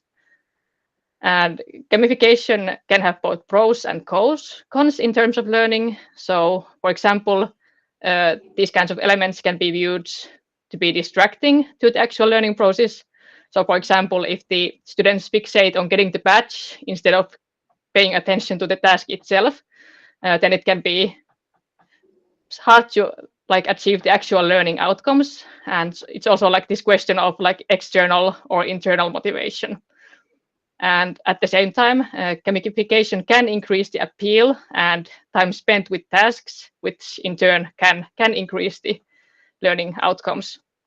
So it is important to understand the functioning of game elements and really pair them up with fitting educational activities to support the educational outcomes. And this is also like the idea behind game-based learning as well. This is, I think, second to last of my slides. So I like to end with this notion about how games and experimentation are fundamental approaches to learning. So for example, it has been noticed that experimentation with technologies can help teachers to accept and learn to use new technologies better. So it is important to be able to fail while learning to use new technologies. So it's good if nothing breaks if you click the wrong button, for example. So in many ways, this kind of experimentation can fuel creativity and the other way around. And game environments such as Minecraft have the potential to support the learning of important skills by, on the one hand, providing this kind of structure for doing things, but also giving the freedom to express yourself and coming with your own solutions to problems. And both teachers and students should be comfortable with the use of technology. And in terms of Minecraft, I think teachers have a great opportunity to learn from their students who can be very familiar with the game. And I'd like to end the presentation with some notions in regards to Minecraft use. So what should you do if you don't know anything about digital games? And how should you approach a game environment such as Minecraft in that case? So I listed 4 points. So first, you don't need to learn everything at once. You can start by, for example, observing what is visible on the screen. And 2, although written instructions can be very useful, the best way to learn about games is to really play them yourself. So I think this can be constructed, for example, with trying to explain someone how to swim with written instructions or how to ride a bike. Like, of course you can do it, but it's always good to like see someone do it or try it out yourself.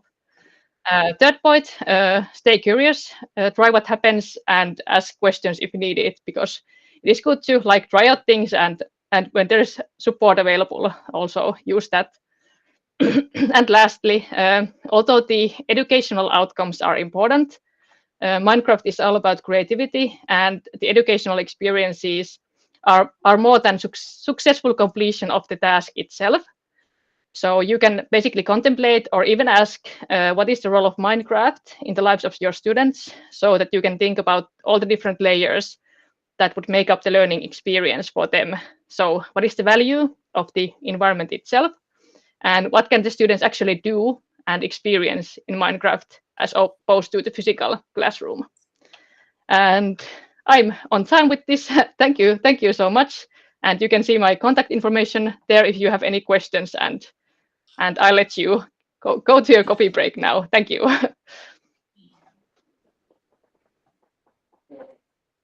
Well, thank you so much, Sana. Well, in my opinion, I'm really, how to say, but we really needed that intervention, you know, because this event is going to focus especially on how to use Minecraft and what is Minecraft and what are the potentialities. But yes, of course, these slides of yours were showing why a game approach is so beneficial and so efficient in this case. So I actually really appreciated that.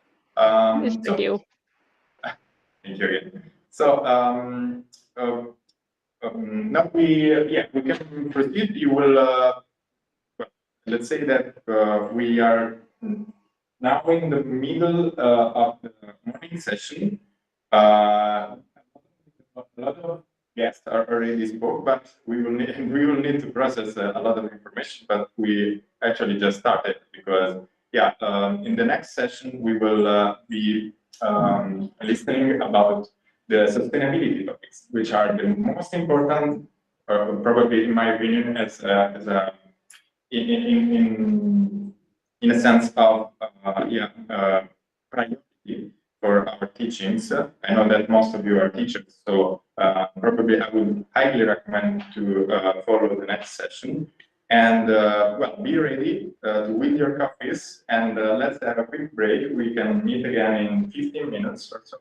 If you have any questions, you can write. And in the meantime, we will start installing Minecraft on the on-site field. Thank you, everyone, and see you very soon.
Sorry, I'll pass that down.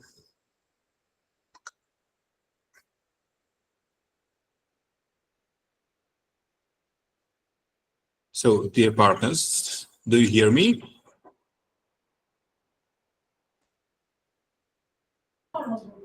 Yes, we can hear you. Okay. We are on Hello. a short coffee break. Can you give us just a minute, Bella?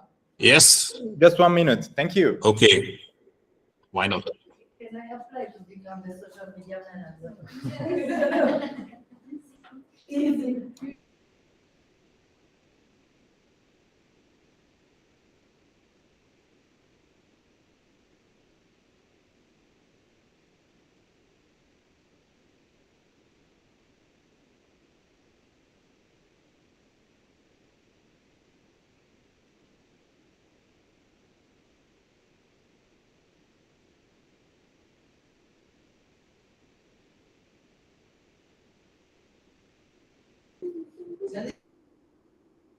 Okay, I said good. Okay, here we are again.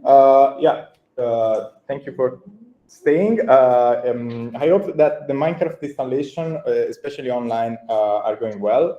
We will proceed with the on-site. And I remind you that if you have any question, you can write them on the chat and we will answer immediately. In the meantime, let's continue with the next phase of the sessions about sustainability. With the intervention of the other partners. So I'm giving the floors to Dr. Bela Cardon of RCISD. Thank you, Bela. Hello, everyone. As I was introduced, my name is Bela Cardon. I'm the Chief Scientific Officer of RCISD. We are the administrative coordinator of this project, and I will speak about the importance of sustainability in education and European projects. Let me share at first with you our Ars Poetica. It's about competitiveness. So competitiveness is a buzzword. It's a phrase. Many speak about competitiveness. We hear politicians always talking about competitiveness, and more or less they mean, when they speak about competitiveness, competitive economy. And of course, everybody knows that to have a competitive economy, we need competitive enterprises, and competitive enterprises always cry and request competitive labor force. Not always, the next step is not always done. Where is competitive labor force coming from? We can have competitive labor force only if we have a competitive education system, starting from primary education through secondary education and ending up at higher education, including vocational education. And of course, this competitive education cannot exist without competitive research and innovation. What I wanted to say that without a competitive education system, there is no competitiveness, and this should be clear to everybody. Of course, when I speak to teachers, you are those who knows it. This is like a speech of a priest who always complained to the 9 old ladies or in the church that the people in the village doesn't visit the Holy Mass. But maybe you can spread the idea that education is a real, very important pillar of competitiveness. Coming back to sustainability, the question is, I would say it's a theoretic question or poetic question, why sustainability matters, because it's not just a topic, it's a mindset for shaping future. We face several challenges in our world, in Europe. Maybe one of the most important of them is the climate crisis and inequalities. And these challenges require urgent action. And of course, urgent actions also in education. When I speak about urgent actions and education, then it should be clear to everybody that school plays a critical role in this. Future citizens spend a very high ratio of the time in school, so the school plays really a critical role how to prepare them to become responsible citizens, and how will students now to be the future citizens and who will be real innovative problem solvers. This is why we have to embed sustainability into education, because this is essential for the green and digital transformations in transitions in Europe. And I always have to highlight the green, because the importance of digital, everybody understands it more or less, but it should be not only digital, but it should be also green. Of course, we have here an EU project, and we have to rely on EU priorities regarding sustainability. Maybe the most important is the European Green Deal. The main aim of the Green Deal is to make Europe climate neutral by 2015. I don't know if it will happen in 25 years, but we have to work at least for it, and we can work only to make Europe climate neutral if we have this very strong in education. And of course, we have an EC recommendation for this from 2022, the education for environmental sustainability, that all learners should acquire sustainability competencies. So the sustainability in the competencies is something very, very important, not only on political level. I believe it's really important also for the learners. Of course, this is also reflected in the Erasmus Plus priorities. Environmental fight against climate change is one of the key horizontal priorities of the Erasmus Plus program. Of course, we have to apply green practices not only in our world, but very directly also in project management and learning and implementation of the project. And we should not forget the green competence EU program, the European Sustainability Competence Framework, because this is a very, very important common ground to learners and guidance to educators. Why game-based learning? When I was at secondary school, I remember that we had sports in our timetable, and there was once a very good idea: if you play, let's say basketball or anything else, if the kids play, they don't cheat. So I think the game base of learning is very important. It makes education even more interesting for the students. Especially if I go to Minecraft, it enables a really interactive system thinking through the simulations. It applies so the ecosystem, so the energetics and climate impacts to everything what is involved in Minecraft. Through Minecraft, learners can engage with real-world challenges and via safe and modifiable digital environment. So if there is any mistake, you can modify it, not like in the real world, but you can learn also from your mistakes. This is why STEAMCraft uses this platform to teach also renewable energy, circular economy, smart city development, and climate adaptation. How our project, the STEAMCraft, embeds sustainability. In the progress of our project, students have the possibility to build sustainable cities, to plan renewable energy systems, and the aim of this to be able to explore a kind of circular thinking, I would say, to think how a circular economy can work. Modifications we have in this program enabled different tasks like solar wind power infrastructure, like environmental degradation scenarios, or to deal with the question of waste management and to reduce, for example, the microplastic prevention. All this is framed with the digital competences in education and experience-based pedagogy. This digital competence framework in education is also a European framework and a European program. But it's not enough to raise awareness and make this available to students and to let them know, students and teachers, we have to make the steps from awareness to action. We try to empower teachers to integrate environment topics into STEAM subjects, to foster critical thinking and problem solving, not only on the level of teachers, but also on the level of the students, and encourage collaboration and system thinking. So the problem solvers should not be one-man shows. Collaboration and system thinking is very, very important when we try to face challenges. So we have to build students' confidence to take local actions with global impact, because local actions, according to the subsidiarity principle of the EU, are very, very important. And if we have real, interesting and competitive local actions, then they might have a global impact. What is the lasting impact and the sustainability of our project? We use open access tools to ensure long-term sustainability. This means that our results are free, available, and accessible for everybody.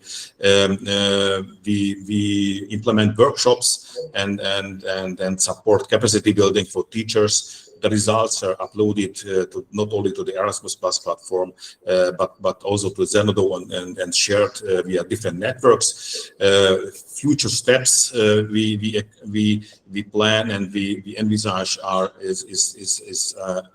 networks of teachers that should be formed, and the integration of our work into school curricula across partner countries. So my final thought on this topic, sustainability in education, is that sustainability in education is not only an extra subject. It is a lens, a kind of lens through which we must teach all subjects. Thank you very much for your attention.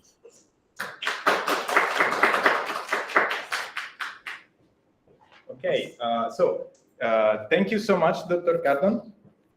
And well, I totally agree with the importance of raising awareness about environmental issues for young people especially.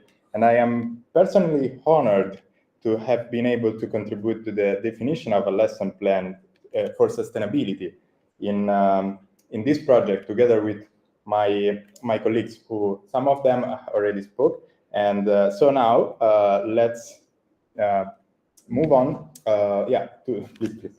Let's move on with one of the most important and most priorities, most big priorities of the contents that we will bring into this project, which are the sustainability in fields, we could say, the sustainability synthesized for teachers. So let me introduce you to Dr. Melike Nurkuroglu, soon to be Dr. Melike Nurkuroglu, who was responsible for the entire design of the sustainability curriculum.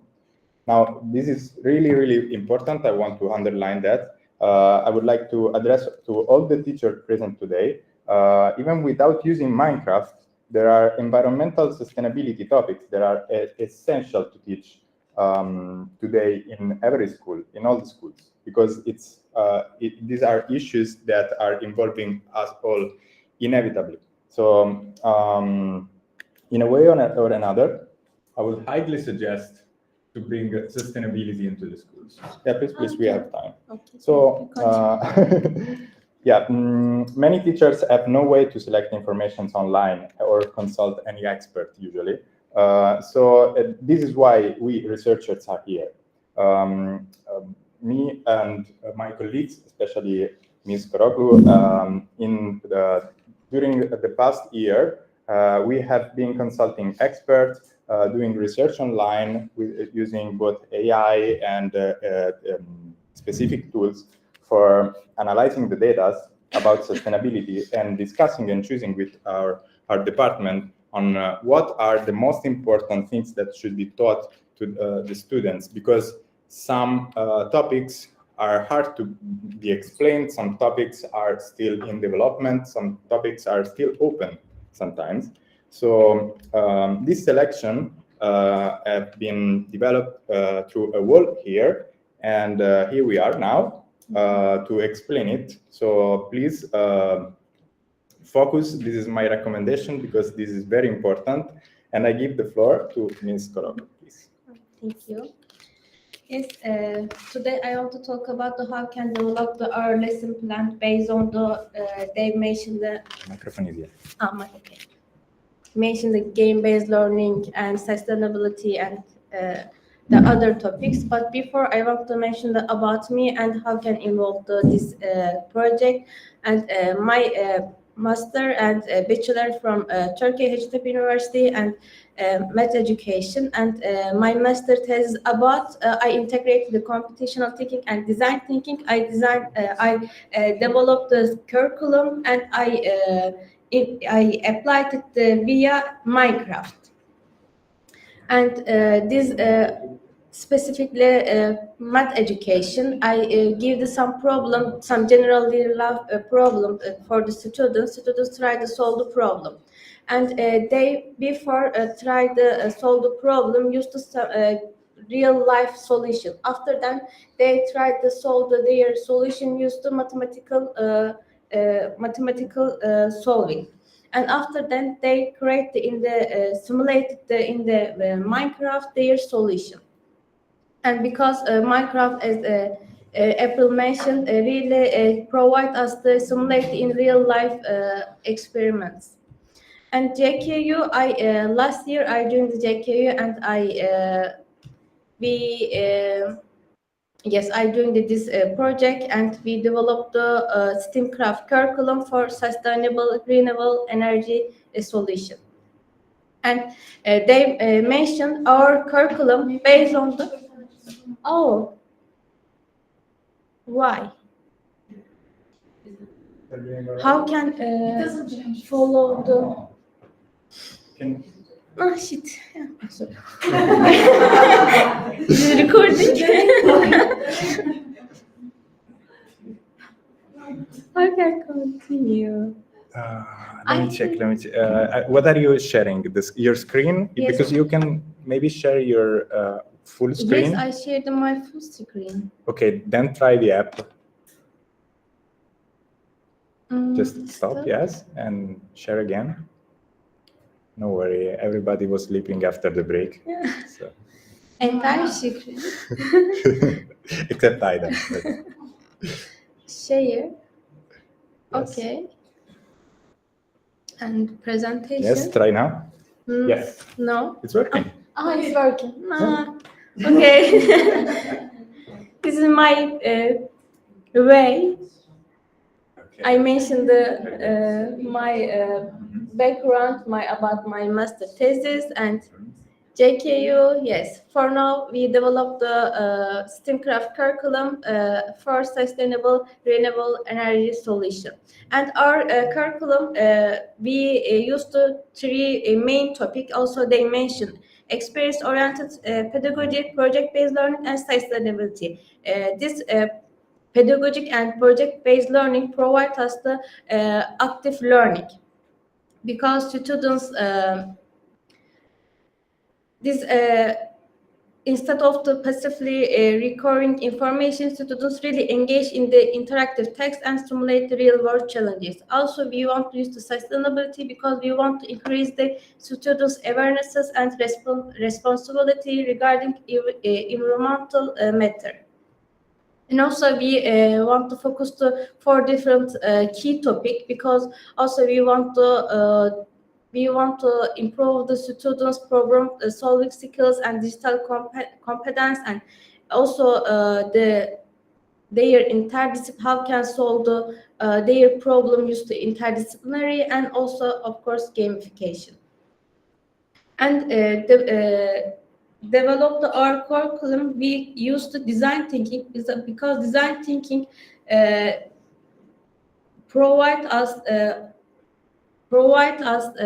solve the real life problem.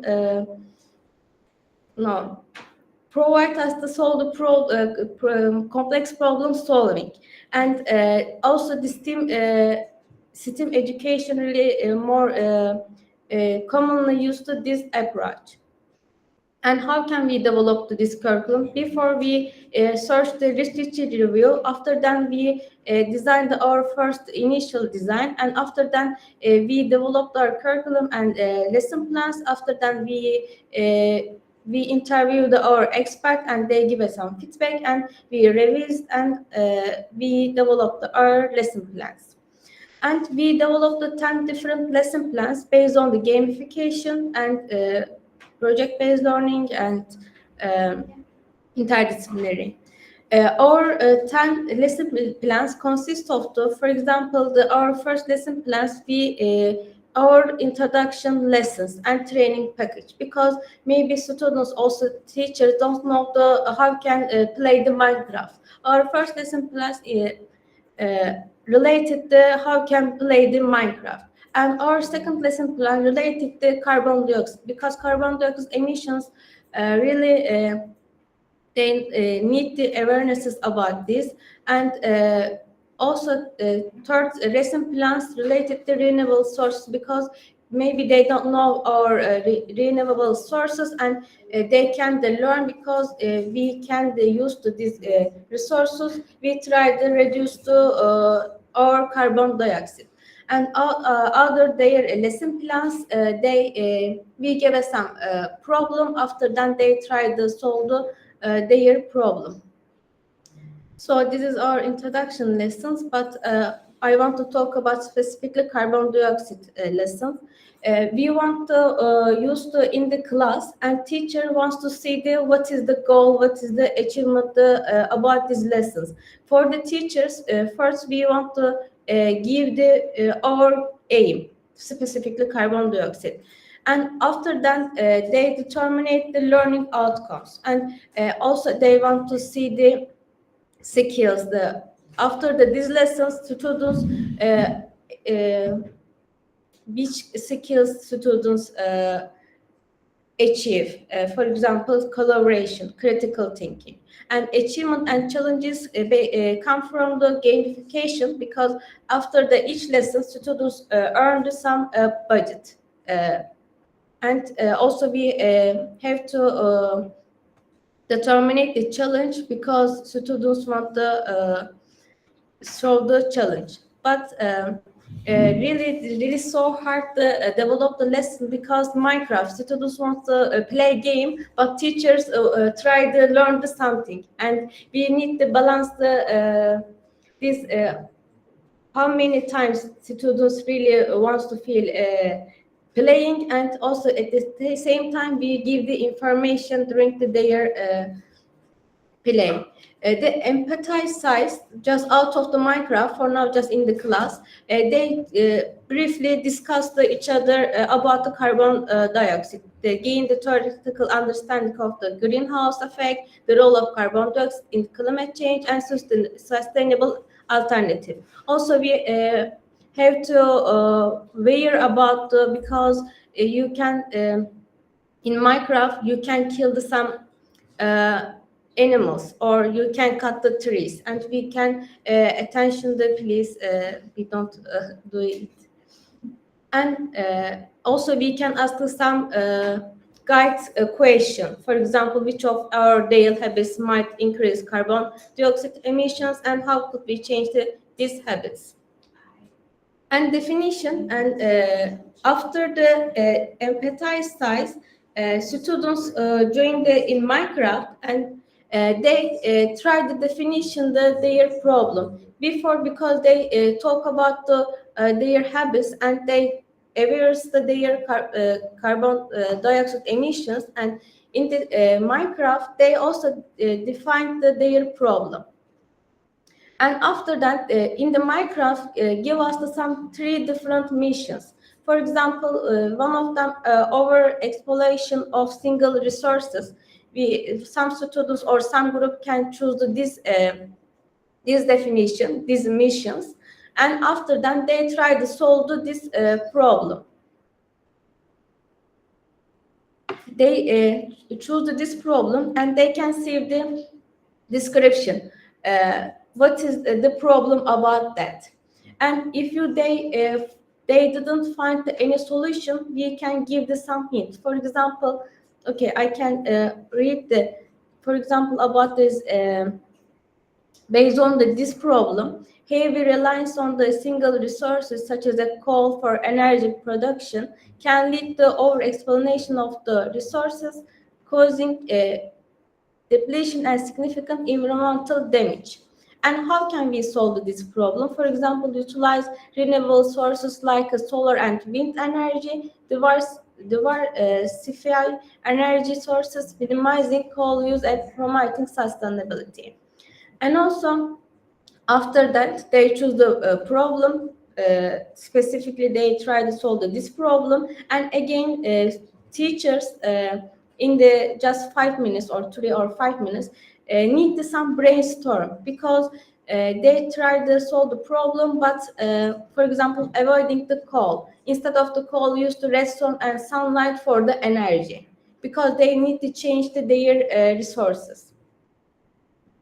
And teacher also can ask some questions, because based on the, for example, their problem solving, their solving related to planting trees, rebuilding the forest. They want to building the forest, and teacher can ask this kind of questions, because the students need some guide. Prototype, this actually students here directly can play the game, not just play the game, they build up their solution. One of them students maybe develop the solar energy station. One of them maybe develop the wind turbines. And here just we give some free time, and they develop their solution. After that, this is also for the teachers. Also, teachers need some guide. How can they guide the students? And also, we need the test. Really, their solution is work, because they also each group related each group try to reduce the carbon dioxide rate, and really our carbon dioxide rate diminish or not. We can check this one. And after that, if they finish the lessons, and we give some budget, and we can show their rank. And step by step, they can continue the other problem, and they try to solve the problem. And thank you for attention. Just I mentioned our first lesson plan. If you had some questions. Yeah. I wondered, was it for teachers or students? These lesson plans, actually, here just I want to add really press one, because we developed the lesson plans for the teacher, guide, but also students. Also, because we give the lesson plans, if teacher don't know how can use in the class, it doesn't work. Okay, we saw only the teacher's version of Yes, STEAMCraft, yes. I wondered that, how about students? Did students use these games? Yes, because Did they play? the afternoon the other colleagues, other stakeholders, Sandors and Zoltan developed the game Minecraft mode about this lesson, and students played in the Minecraft. This is just You take their wheels or their feedback. yes. Actually, for now, they developed Minecraft. We developed our lesson plan. Yes. Probably this after these steps, we merged our aim, and we again refixed our lesson plans and our game, our mode. Yes. Thank you. Thank you, Dr. Koroglu. Okay. And any other question, if, especially on sustainability? I didn't follow everything. So did you mention about the 10 steps, the 10 Yes, topics? yes. So they are really, really important. They were selected through a long process of studying. If you want to mention, I can. Yeah, sure. Screen. Okay.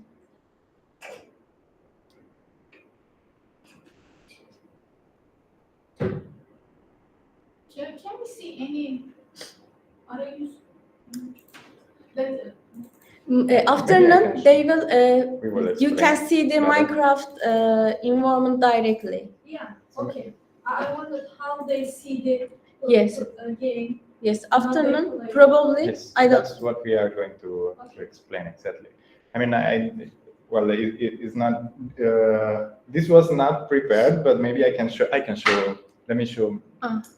Which, Okay. Since Because I we never have, played Minecraft. yeah, but no problem. This But is my why we are daughter here. is playing, so. yes, here. This one. Yes, exactly. So maybe we can go a little deeper into these topics just for a second. So I will present now. Let me check if I can. Yeah, this was not part of the program, but we can go a little deeper into these 10 topics since we have a few minutes more before the lunch break. So this is a representation of the 10 topics that we were mentioning about. So these are really the most important, and I mean, this is our recommendation of the 10 topics that we have selected through the process of studying what is important for the students to know about sustainability, especially young students that will impact the world in 15, 20 years. So there will be time before these topics will be held by the students of today. So this is the point, that we need to take into consideration the fact that these students are just introduced to the topic today through our teaching, but then they will have lots of time to, maybe I can maximize my screen, yeah. Should be working, or it's just late. Why it's never working? Maybe I can share my screen itself. Just a second.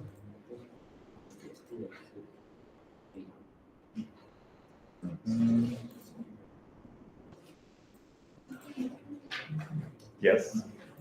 I hope that everybody online is listening, because yeah, I'm a bit far from the microphone, but should be working. So this is just symbols. This is the representation of the 10 topics we selected. In the center, there is actually the introduction to all of these topics. That is the introduction to ecosystems and pollution. This is the most important topic that, just a second. Yeah, that will link all of the others. So what are our goals? Our goals are to raise awareness and sensibility about these topics for the children. But what is important is that they are mainly introduced to the topics, and to the topics that will be there in 15 years probably, most probably, and will be still a topic, like the most critical arguments of discussion during these years. So starting by the most urgent probably, which is CO2, some of these, some of these images are strong, have a strong impact. They are very realistic and they are really crude. But this is because some of these topics are very important. They are priorities for our world, and most of the educational systems are probably ignoring it. Yeah, we are not among students now. We can talk about it clearly. So this is a priority for education. So CO2 is absolutely one of the biggest priorities. But following that, we need to think also on how to face it and how to treat it. So there is, of course, there will be, of course, some bad sides, but also some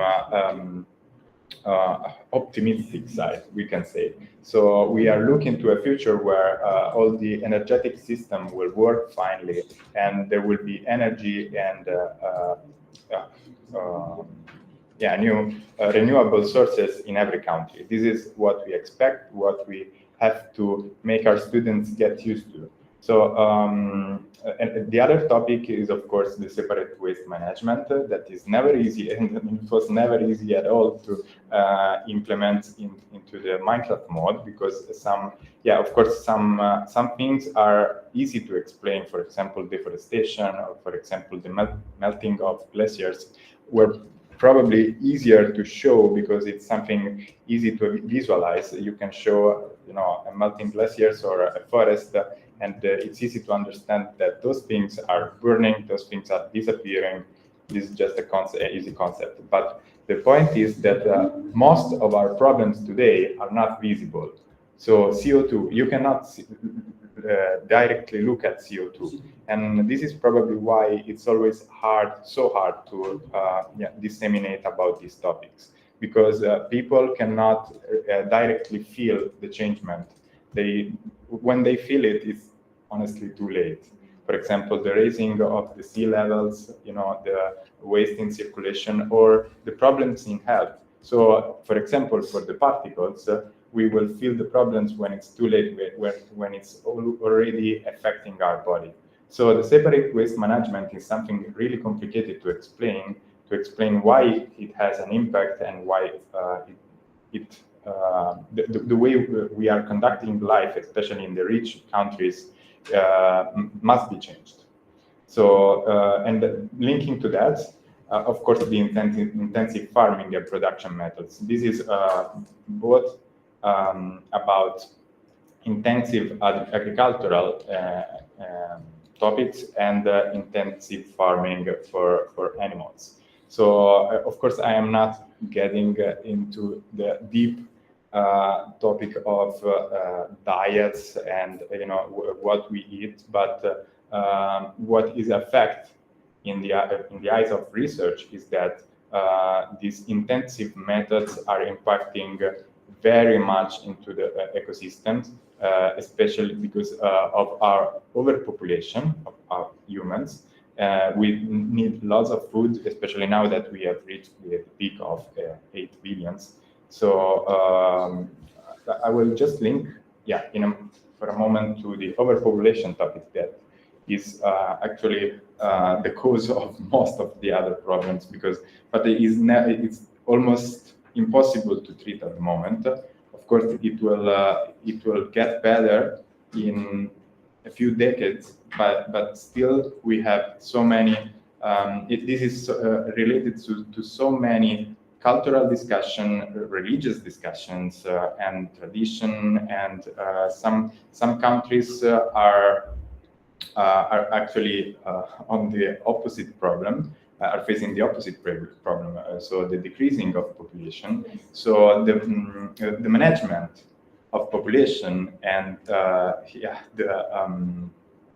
management of immigration by consequence is something that will be priority for at least decades, because at the moment we are really struggling in dealing with it.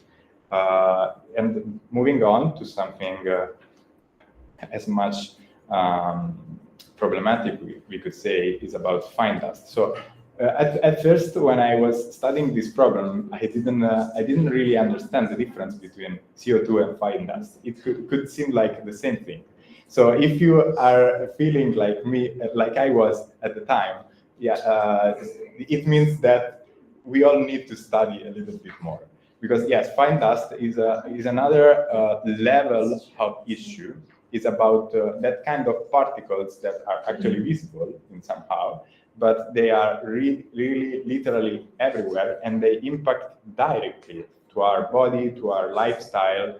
They end up in our food, in our water, and we have no way of avoiding it impacting and damaging everything we have around us. So this is another scale of problem. So CO2 is impacting our solar defenses, we could say, and by consequence, we will be slowly burning. While in this case, with fine dust are particles that are, it's a kind of pollution that it's impacting human health directly, right now, today, every day. So this is something also that needs to be treated. It's closely related to our waste management. So this is another topic that we should care about.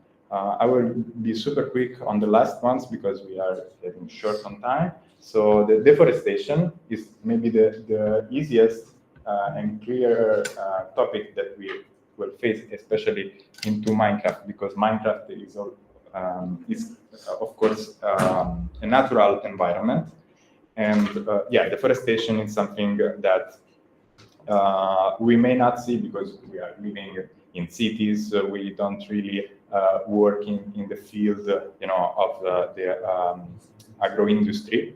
But there are whole countries completely desert today, and left without any source of oxygen, we could say, because of deforestation. And this is not just about oxygen. Of course, this is actually the smallest problem. It's about the animals. It's about the ecosystems, because at the moment, in the moment that one species or one kind of vegetation is removed, it will impact to all the other, how do you say, all the rest of the ecosystem. So all the animals, all the other vegetations. And this is why we will have to do something. So we don't only think about the problem, but also the solution. So for example, like before we have seen, the waste management is something absolutely prioritized.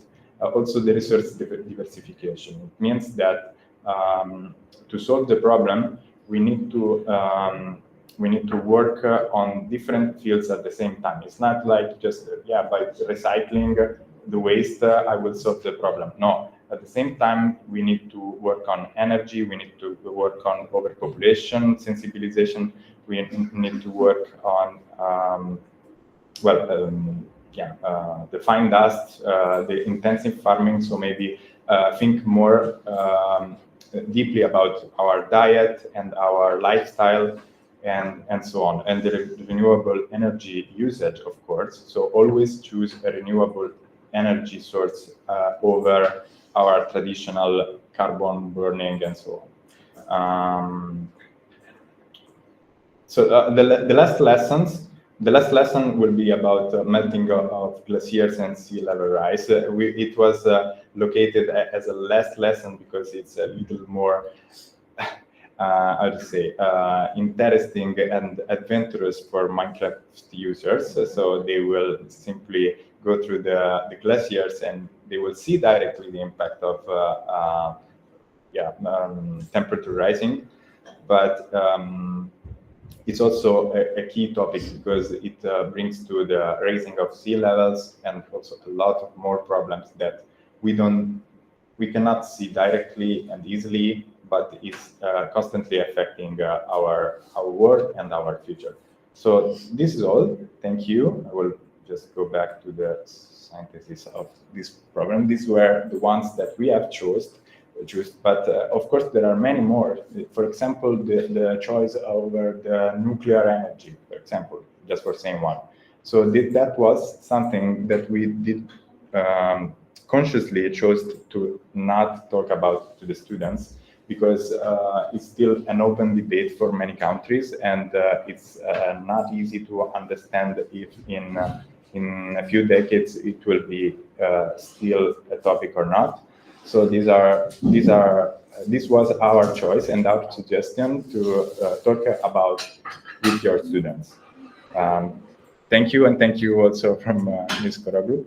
And okay, looks like our lunch has arrived and we are perfectly on time. So we could Yeah.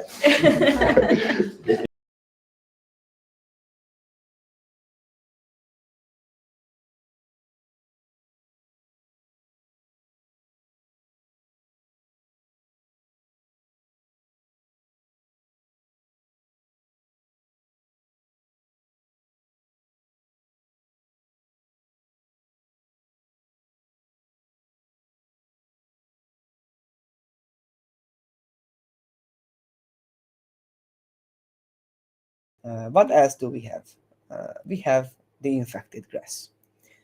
The infected grass basically is a type of grass that can be spawned in unhealthy places, and basically this can also spread. And the main feature of this block is that it increases the hostile mobs or like entities, creatures spawning. So like if you have a lot of infected grass in your area, then you will constantly have to fight against zombies and spiders and skeletons and so on and so forth.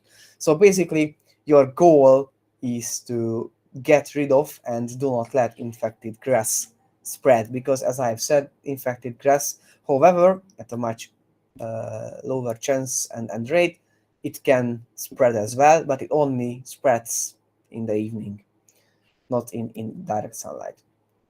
Okay. And also, one of the latest or last features that we added is recycling. You know, in real life, recycling is very important, and everybody should do it, and we should, as a humanity, take recycling seriously. That's our goal with STEAMCraft as well.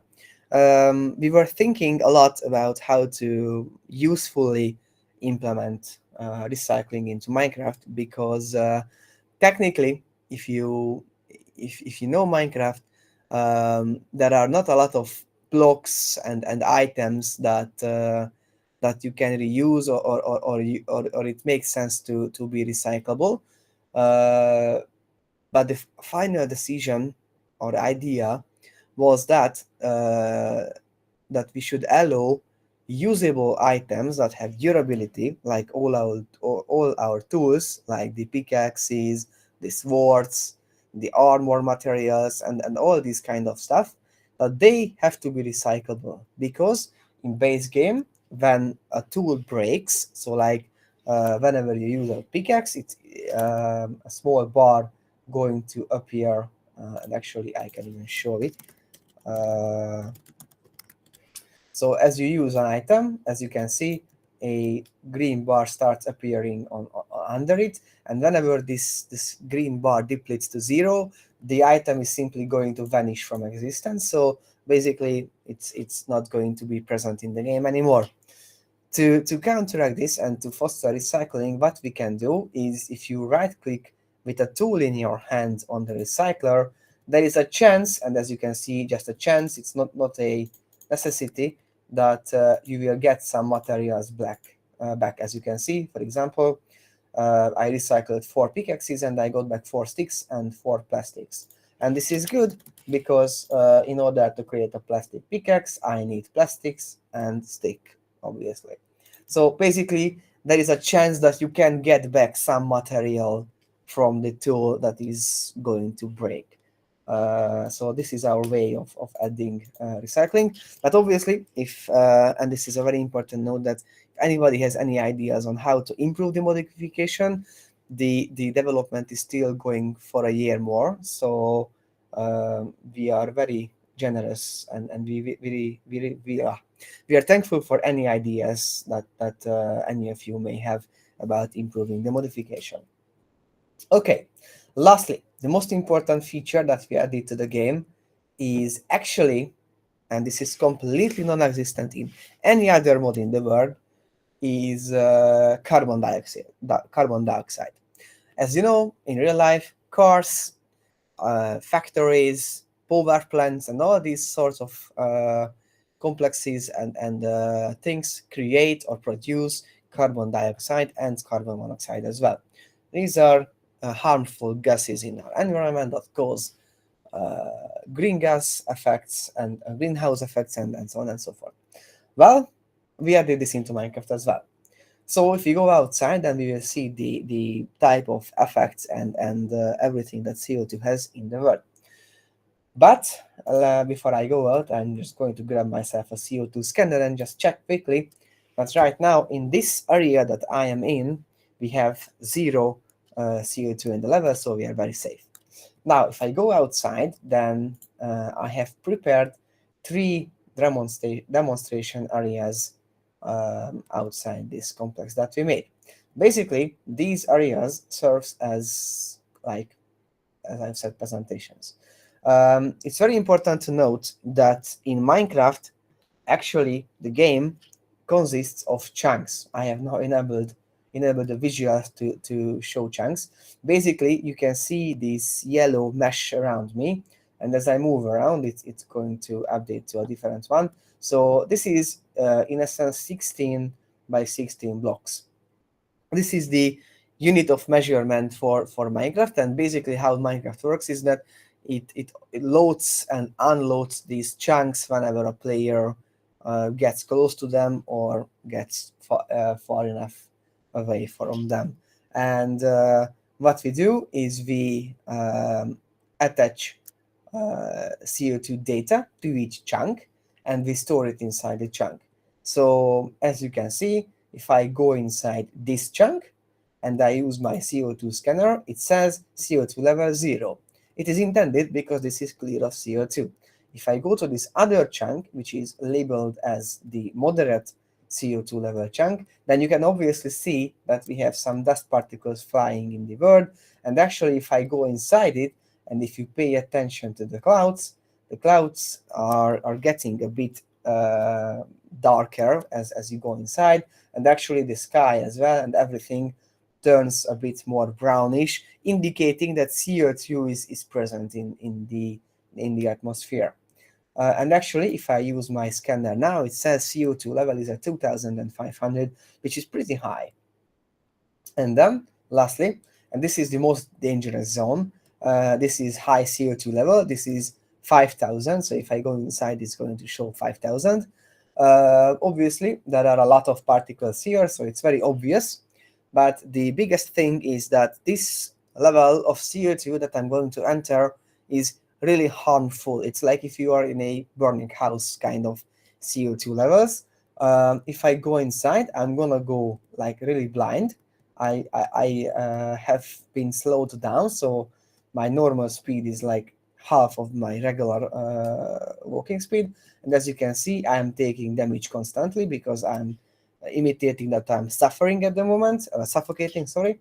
And actually, if I would have enabled hunger, then I would getting more hungry and hungry as the more time I spend in this harmful chunk. And as you can see, it is like at level 5,000 at the moment.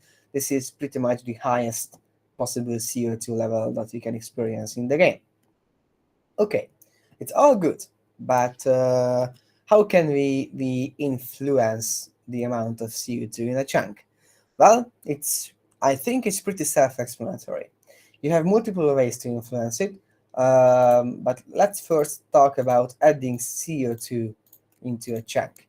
Basically, whenever a player or a student starts to smelt something, and I'm just going to present it in a second, I just have to prepare it. Basically, as he's smelting stuff, right now I'm at 0, but as soon as it smelts 1 iron, each smelt will increase the CO2 level in the chunk. So like at now I'm like at 30, and this is going to always increase CO2 levels. Burning rubber, which is the way to create plastic, so burning rubber will increase CO2 more.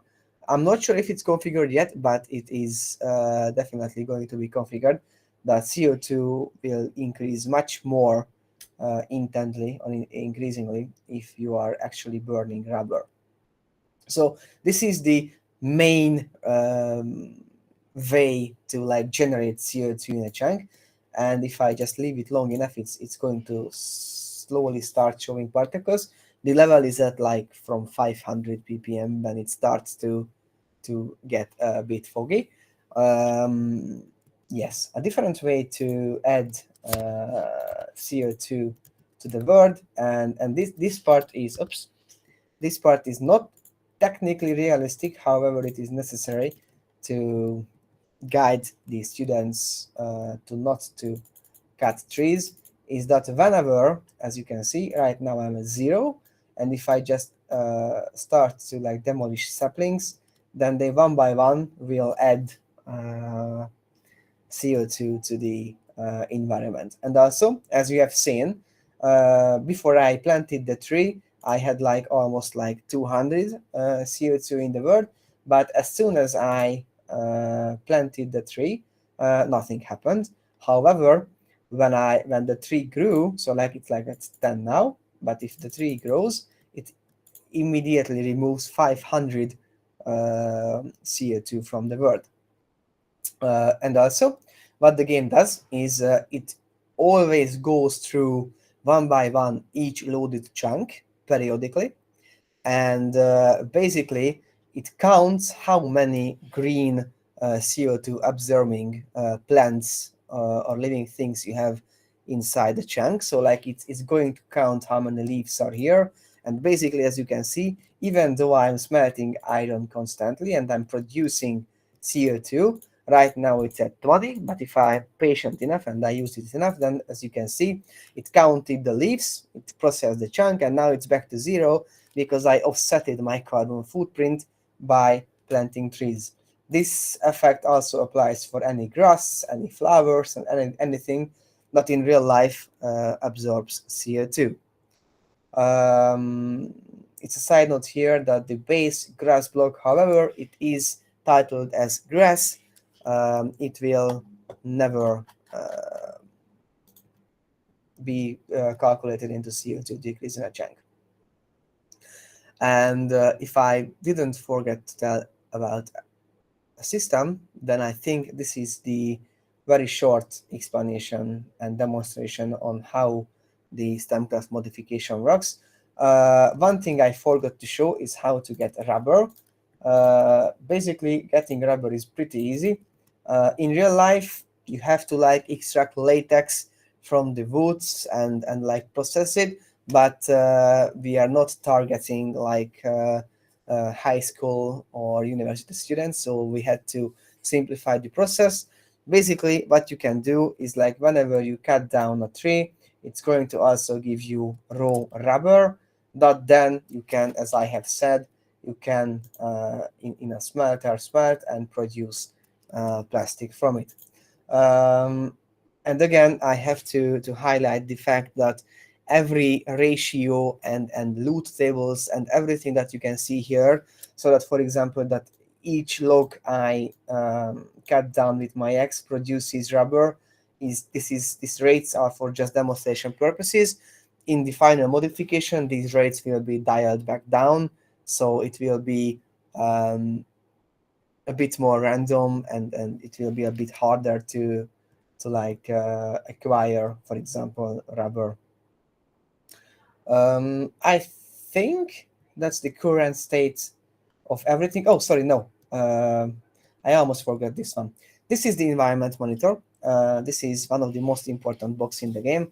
Basically, what it does is if you right-click on it with an empty hand, it's going to show you the average CO2 in a bigger area, because this portable CO2 scanner is only scanning the current chunk that you are in. However, this environment scanner or monitor will monitor more than one chunk. I think it's like a 10 by 10 chunk, so like 116 by 116 block, which is like a huge area, and it's going to highlight the chunk with the highest CO2. As you can see, it says 176 and 176. Basically, it points to that chunk, so that I know as a player to what chunk to heal first, because obviously that chunk is the worst one. And actually, one or two features that are still planned but was not yet implemented because they were created. The idea came up like later in the development, so we didn't have time to implement them. Is that we actually going to add fridge into the game, because obviously in real life you can like freeze your foods and put them in the fridge, and that will delay their expiration usually. We are going to do this as well, so we are going to have a fridge item that you will have to power with electricity. We are going to have way to generate electricity, and there will be some more subtle like refinements to the modification, but those are just bonuses and extras that we came up during the development, because if any of the participants, any of you have ever developed a product, you always know that new ideas came up as you like actually develop the product, even though you created a very thorough plan. So this is the state now. This is the demonstration map that you will hopefully be able to see if you downloaded the modification that I sent through chat. And I'm pretty hopeful that the on-site participants have this demonstration map as well. You can figure it out yourself, I think, from here. Oh, and actually, sorry. I'm really sorry. The most important thing. As I've said, we are in a mod pack, not just our STEAMCraft mod. What this mod pack does, actually, there is a mod called Jade. Basically, what it does is in the top center of your screen, you see that there is a pop-up whenever I look at something. Basically, it just makes it easier for you to see what blocks you are looking at, so you can identify them easier.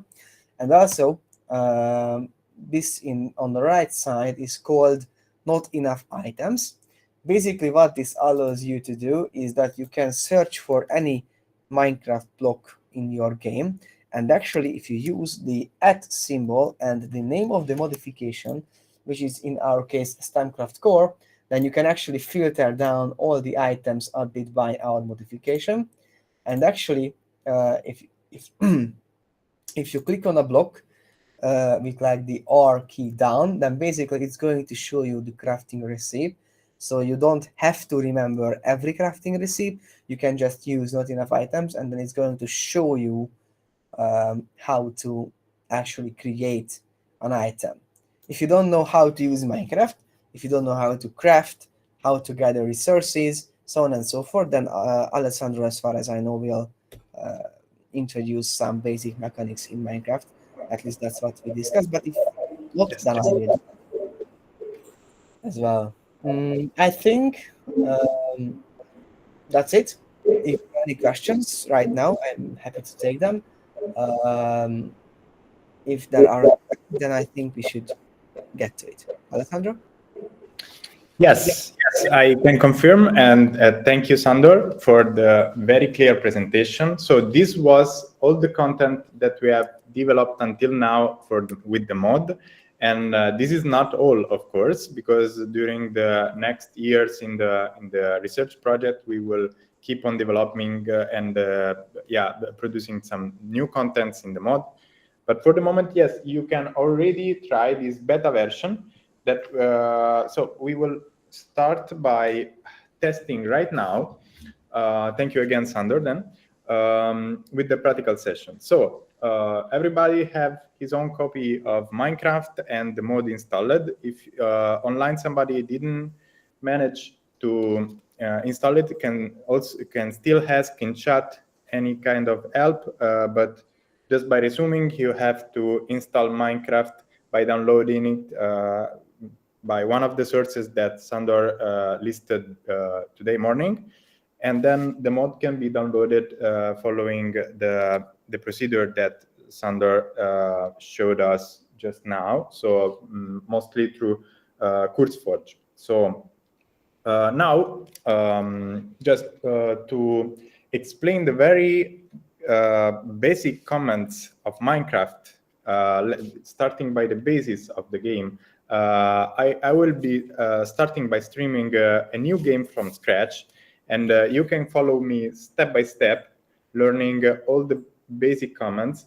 Well, I will show some of the new features introduced in the mod, let's say randomly, for example, the new contents of Rubber and some other tools.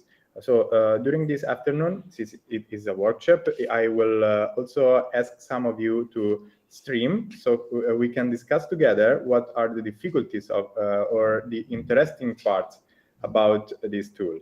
So after that, at the end of the session, there will be a final discussion all together.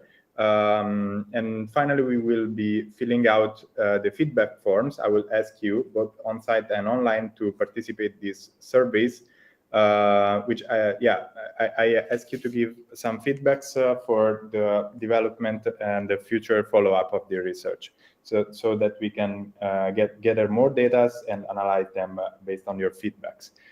This is also good for finding new ideas for the development of the mods. So thank you.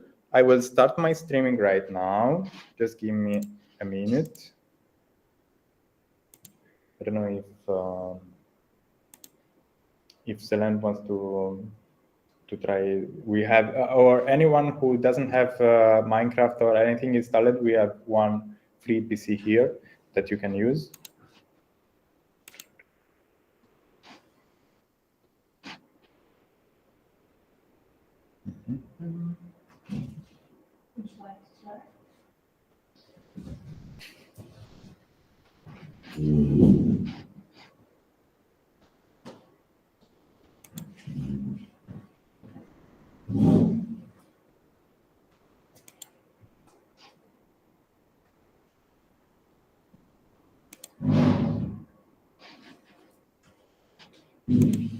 Okay.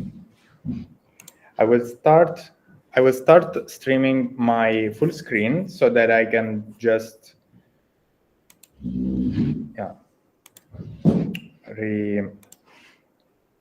show again the procedures. So once you have Minecraft installed, you can download the mod from this CurseForge application, and then once you have added the STEAMCraft, the Minecraft game and the STEAMCraft mod in your mod packs, you can start playing it just by clicking the button here on CurseForge. So this will launch our game. I will just make a new game from scratch, a very simple one. So this is the latest version. Yeah. I think I can go home here. Yeah. And simply play here. So the button to play is here on top of the launcher.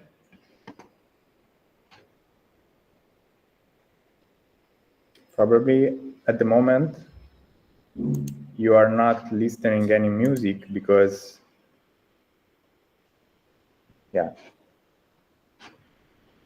I'm streaming my screen. So now I will change from streaming my screen to streaming the game itself. Just give me a second. This never goes.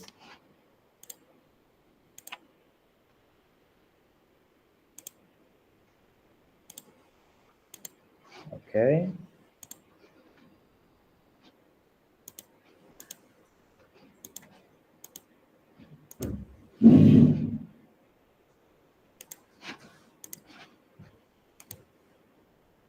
Okay, I have Minecraft ready. So now I should be able to stream it. Yes. Okay. Maybe I can raise the volume a little bit. Or cannot do that. But you probably can be able to listen. So it's okay. Okay, here we are. Finally, we can start with Minecraft. for most of you who have Minecraft installed here, you will only be able to play on single player mode, which is better, especially if you are not that experienced with the game or games in general. So let's start with the single player mode. But let's remember that, Minecraft can be, it's mostly used as a multiplayer game, and it's really very efficient, very efficient when it's played in a multiplayer environment. For example, for classrooms, the kids playing together also learn about interaction and social experience through this game, because they can meet each other in an environment that is not just school. It's an environment when you can build things together, we can collaborate, we can cooperate, we can also learn together about whatever is life out of school, you know. So this is very important, and this is a very efficient way to learn and teach. So for the moment, we are just experimenting the Minecraft mode and Minecraft in general. So let's start by the basic commands. Let's create a new word. The new word we can rename. So here on the top bar, we can create a word and call it word 1. I don't know. You can call it the way you want. So as we were saying in the morning, there are many game modes, but the one that I would suggest, and we were suggesting as well during this morning, is the survival mode, especially because it's made for entertainment. And it can be challenging, or it can be lived in a peaceful way. And this is probably what we are going to do right now. You see, you can arrange the difficulty of the game, and I would suggest for starting now, especially for those who never played Minecraft before, to try this peaceful mode. This means that nothing will be able to harm you during this game, but usually, especially the students, the young students who already have played a lot, will probably want some more challenge level. So they could try, you know, the easy mode, normal, or even hard if they are very expert. So let's go back to peaceful mode, and then we can create the word here, down on the bottom left button. Okay, so it's loading. Now we will see the word generation for a few seconds, and you will notice that all of our word generations will be different. So probably I will appear, my character will appear, on the seaside, but maybe some of you will be in the middle of a jungle, somebody in a cave, somebody can be on a glacier or on a desert. So we will probably spawn in different places. This is not that bad. You can see from the map on the top right that it's some kind of an archipelago. It's full of islands and different biomes. So this already gives us a sight of what students could learn about environment. They could learn many kinds of biomes at the same times, and how to how each of them can be impacted and how can we contribute to it. So let's start with the basic commands. How do you move in Minecraft? We will explain the interface little by little. So the first command that you need to know is how to move. You will see that the mouse will orbit the camera. As you can see, I can see the sky, I can see the ground, and I can move my own character with the 4 letters that are WASD. And if you are not experienced with games, that's probably one of the most basic things that you will learn, and you will experience more by gaming. So WASD are the top, left, bottom, and right directions. So you should get used to keep your hand on these buttons all the time. Okay, let's move a little bit. And if you need to jump, okay, depending on if you if you have your mod installed, you are probably able to jump automatically. Otherwise you will need to jump from a block to another with the space bar. The space bar is the long button on your keyboard, yeah, and you can move freely along the places. So what are the other important buttons that you need to learn? The most important is probably E.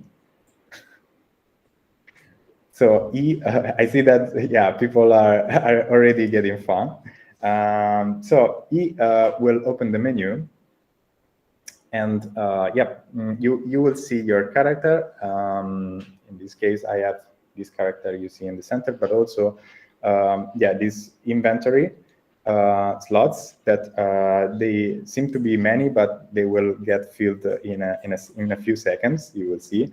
While on the right side of the menu, you can see, lots of blocks that can be crafted and can be used. So the menu is very wide. You can scroll through the menu and see all of them. You can see on the last page the new contents that were added through the STEAMCraft mod. So these, for example, are the copper tools, or these are the plastic pickaxe, shovel, hoe, and so on. So we will probably have time later on to try to craft them. We will see. For the moment, we can see the menu is made of the slots on the center, our character appearance, and on the right you can see this crafting, little crafting table. So how does it work? The crafting is a concept of many games, let's say a specific kind of game, where you create a new object starting from from combining, or for example, modifying, editing some base objects. For example, the most basic can be, I don't know, a few logs of wood combined together to make a single plank of wood, a wood plank. So this is something that we will do right now, actually. Let's just look at some more comments. The most basics I probably forgot to show, how to drop. So, and let's see, and also the comments on the mouse. So we have the left button, the right button, and the central button with the scroll.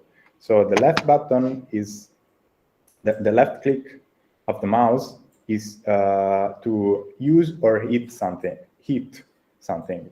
and the right button is made to build something. So, for example, if I click the right button, I have used the block of ground that I had in my hand. I used it to build a new block right here. So this is very basic, actually. This is the basic concept of Minecraft. You can destroy and rebuild about everything you can see around you. So you can use water, sand, ice, metals, minerals, and you will see how complex and actually realistic is this kind of world, because you can see the surface now, but under the ground there are tons of minerals and new elements that you can use at your own advantage. So this, for example, can you recognize it? It's like a melon, a pumpkin. How do you call it? So by getting it, I will be able even to eat it with the right click. In fact, as I was saying, the right click will the left click. With left click, I just confused. With the left click, you can hit, and with the right, you can you can build. So I can plant again the pumpkin. The last thing that I wanted to show, is the scroll. So by scrolling, you can see on the bottom of my screen, there are these slots with the pumpkin that I've just gathered. I just picked up. But if I have more than one object, for example, a block of ground, a block of wood, okay, oh, it's too far. Let me just open a way. Okay, so now I picked up some ground, wood, and also rubber. This is a spoiler from the STEAMCraft mode, because usually rubber does not exist in Minecraft. So you can see that through the scroll of the mouse, I can change what I have equipped in my hand. Okay, so this bottom bar is called the hot bar, and yeah, let's call it like that. So it is the visualization of all the objects that I can quickly switch to, and I can use actively. So another essential concept in Minecraft is the receipts that Sandor was mentioning a little before. So it's this button in the center here, in the center of the menu. So if you want to go back to the menu, you always click E to open it, and then by clicking with your mouse button, with your mouse on the book button, you can open the receipts book. So for the moment, we don't have many because we didn't collect much objects. But you can see if I go, for example, to these wood planks, I can see that to make 4 planks, I need 1 log of wood here. So if I would put 1 log here, I will get 4 planks as an outcome. Let's try this. So I am right here. I will move my log here, and I will get my 4 planks. So this is the basic concept of crafting. Okay, you are probably not in the same place where I am. You could be in a very desert place or maybe a jungle, so you can find any kind of different resource around, but you can do that basically with everything. Okay, so let's start with what should be usually done in Minecraft, because you see another important thing about Minecraft is that time passes here. So just like reality, there is the cycle of night and day that is, of course, way faster than the reality. In Minecraft, 1 day is made of 10 minutes, and then the night again is 10 minutes more. So a total of 20 minutes for 24 hours, if I'm not wrong. But I would ask Sandor to correct me if I do any mistake, please. So the first thing to do in Minecraft is actually to start cutting down some trees, probably. So let's do it because it's already late. So just by keeping the left button of the mouse pressed, we will collect some logs. You can see, okay, this is not exactly realistic, actually, cutting a tree from the basis without it going down, but it will go down once you have removed all the trunk of it. Getting dark, but it's no problem. There are no monsters in this. Okay, now once you have your tree completely cut, you will also see the leaves of the tree falling down very slowly, actually, but it's happening. Yes. Is there any block here? No. Okay. So I will go a bit fast because something that I will probably need is some sticks I just made. Okay, so I can use the book of the recipes to collect quickly what I need. For example, starting by the wood, the woods, I can make some sticks, and the sticks can be made for some torch, because as you can see, it's getting very dark here. So I will need some coal probably. At the moment, it's a little bit too soon to make a torch. Let me check. So, is the game in your world also getting dark? Yes. Okay. Usually, for the first night, you could find some repair from monster, but actually, in this case, there are no monsters, no harmful monsters around. So we could simply go around and keep on crafting. So one thing that we should start doing for crafting more complex objects is the how do you call it? Crafting table. Crafting table, yes. So it is made of wood. We can try to do it even now by crafting some planks. Once we have enough planks, we can fill, the whole crafting slots, and finally creating the crafting table.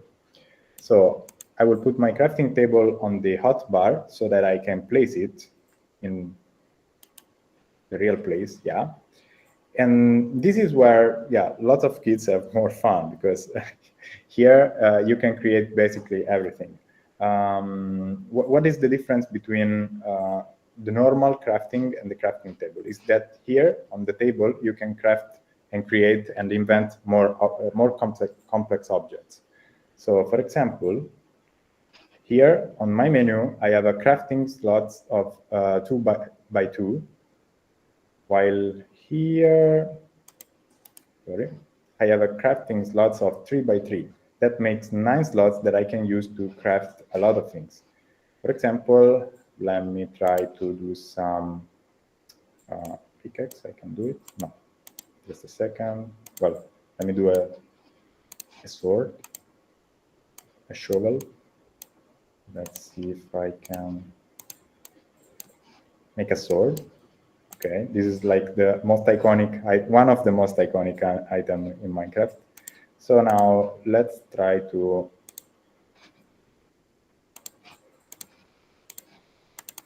I will craft some more planks, okay, and I will use them to make some tools. For example, if I place on my crafting table, let's say my items in this position, I will have finally a pickaxe, which is, this one is the most iconic tool in Minecraft. You can also recall it from here on the left. Something else that I could do is make some more planks, or make some more sticks. Okay. Don't worry if you can't follow everything at once, because this is just some quick explanation of the basics, and maybe it can come useful to those who need to refresh their memory about Minecraft, who can have played a long time ago. So we have done a pickaxe and a sword. Now maybe we could try to make an axe, because it's one of the most basic tools, which is made in this way. And here we have it. Or you can simply click here on the left and it will automatically give you the recipe. Something else? Well, I think that's enough. So we have 3 of the most important objects on the game right here. So something very important is to keep your hotbar clean. Now that we have them, we can go find some coal to make some light again around. So this could be the ultimate goal of this little tutorial. So how to make some lights. In this case, we will just need to search it and search for some stones around. Usually the stone walls are the most useful for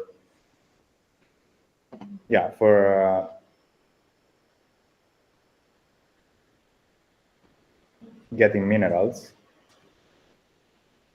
Let me check.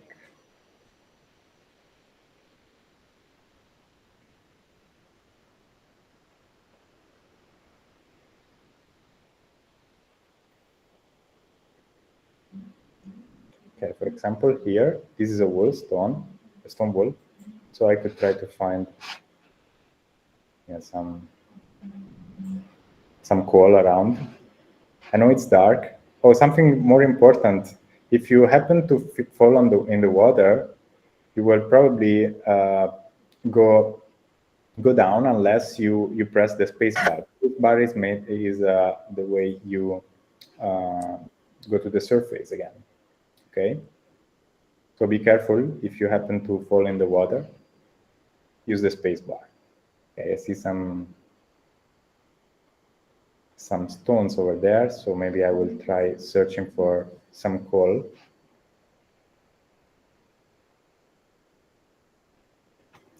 And this is how you build up your lights. You see that it's very dark here, huh? Okay, maybe I can try to generate a new world, but it's just about 2 minutes more. So let's just look. Yeah, let's just look at the book receipts just to be prepared.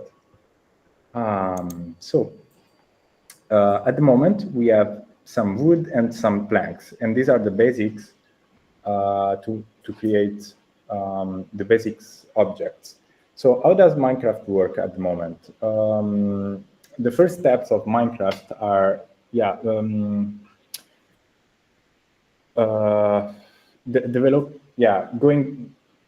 How do you say? The basic steps in Minecraft are divided by materials, are tiers of materials. For example, the first elements that you can find are wooden objects, and then with that you can collect more easily the stone objects. And by collecting stone objects, you can then make tools that collect more easily, for example, the iron objects, and so on and so on. So starting by the wood, you go for the stone, and then you go for iron, and then for, I don't know, ruby, and then diamonds, and so on. So actually, the mod introduced some more parallel tiers of materials that are copper and plastics, but and these are very useful to learn the efficiency of these two materials in the real world. But in the basic Minecraft, the way you how do you say, you proceed in the game is gathering more and more better materials. Okay, so at the moment we have the most basic material, that is wood, and we are looking for some coal. Possibly you can easily find it depending on the location where you are. Otherwise, you just move into water, into the ground, and find some minerals around. And this is just the adventure, you know. So collecting materials and getting your equipment better and better. For example, I can see here some caves, just to show you. You can see animals around. So for example, these are fishes. They are peaceful.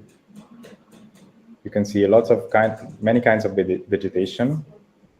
So for example, some more. Okay, this is the coal.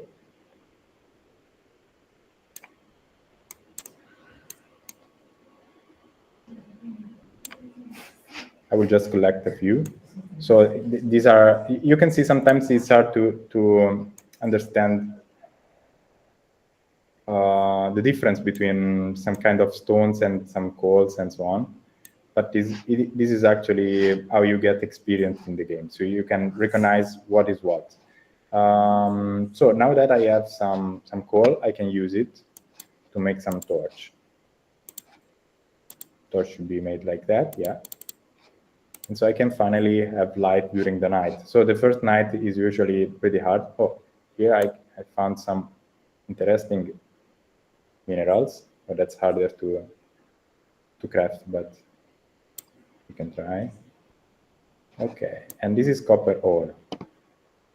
And this is something that we will be able to use also in the mod. Okay.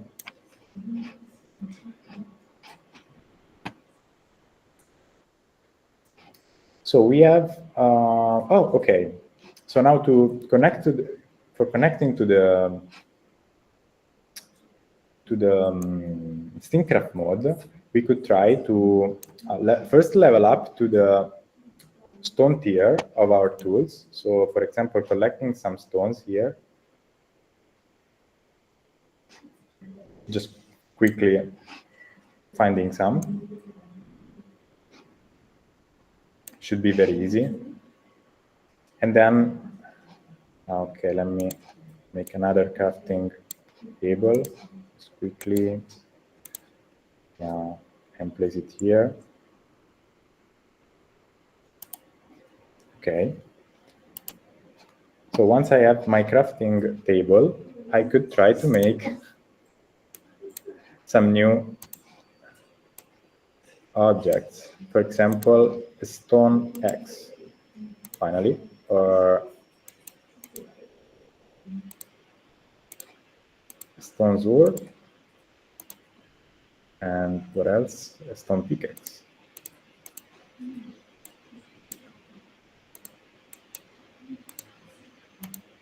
So as you can see, I just moved from the tier material of wood to the material tier of stone. It's this one on the right. So I can simply get rid of my older tools that were made on wood because they were just less durable, less efficient. So for the moment, I will just leave them here, and I will use these ones.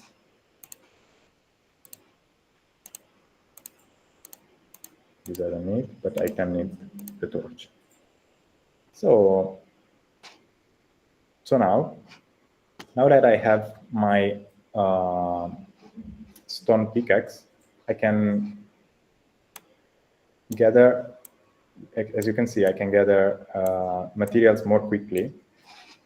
And what's interesting that now we can make a furnace that is the most important object that we will need for understanding the STEAMCraft mode. So let me just get closer to this. Yeah. And here is the furnace. Okay, finally, I can place it here. Okay. And this is, yeah, no. Okay, and this is how the furnace works. So it will need some fuel on this lower button, and the content that will be melt. No worry if you're left behind. Just try to understand how the game goes, and yeah.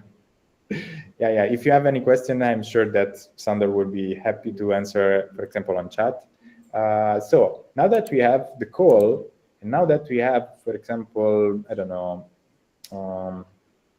we don't have any mineral here, but maybe the pumpkin, which is food. No, it's not working yet.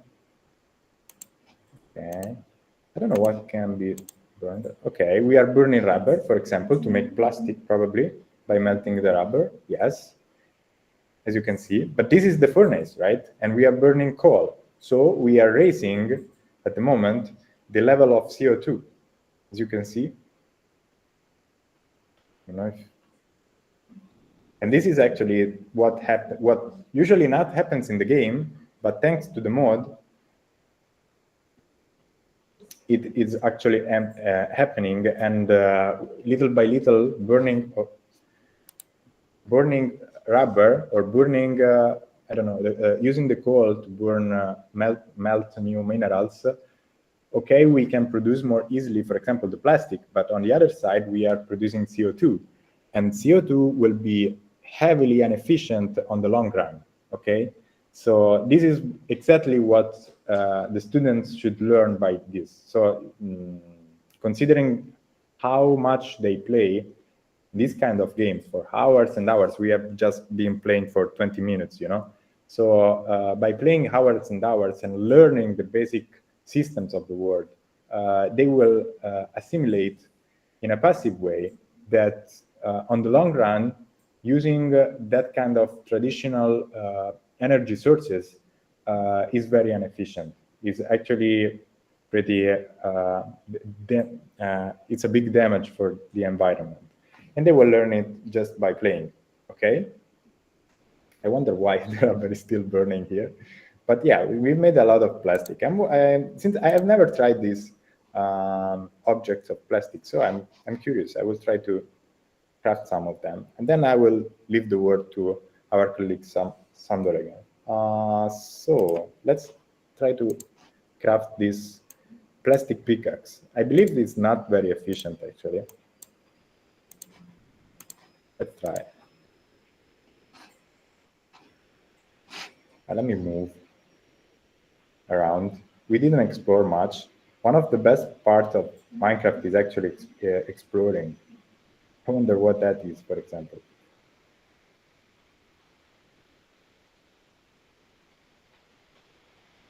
Did you find some animals around? Yes. A lot, huh?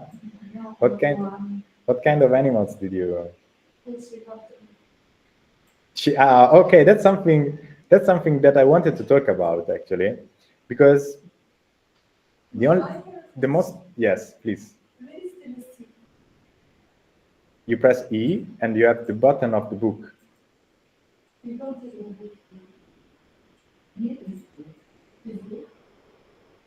Did you find it? Okay. So you don't need to remember any receipts. You can simply click on any object that you need based on the material that you have, and you will be able to craft anything. Well, not in this case, but yeah. For example, this one, the stick, it is made of 2 planks, one above the other. Okay, so what I wanted to check actually, how good is this plastic pickaxe? It's probably very fast, but it runs out of, how do you say? It gets damaged very easily. Let's try it. But yeah, about animals, I really wanted to try to talk about animals because so personally, even though I don't eat much meat, maybe I can eat it or not, but what I personally believe is that kids should not be used to the idea of the food that food comes from animals by force. So like that, this is the only option. So this is also related to climate change and because of the intensive farming. So this is why, for example, I would love to see in the future some more mods about maybe a conscious diet or a big variety of foods in the game. But what I mean is that another problem in the game is that the only and most easy way to get food and survive in the game is from killing animals, and this is quite sad because well, on the other side, it creates some kind of empathy could create some kind of empathy to the real animals, because here you see the direct death of them. So this is something that it would make sense to talk about, because you know, your young students during the games are way more close to the concept of death and also, well, of, you know, yeah, ending life for food and so.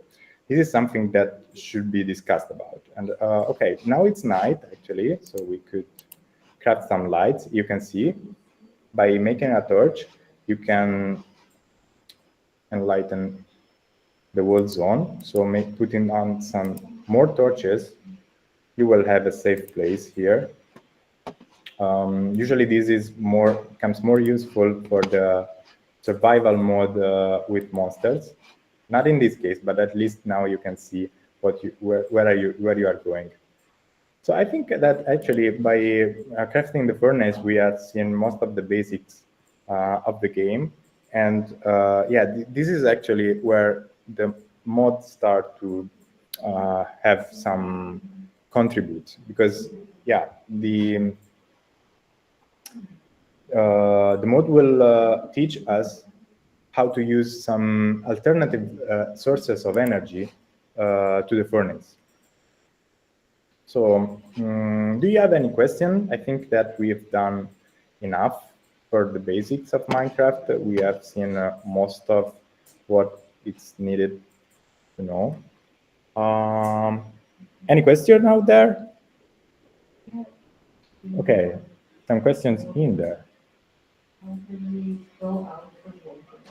Okay, you just keep pressing the space bar. No. Keep it pressed. Yeah. And you will go to the surface.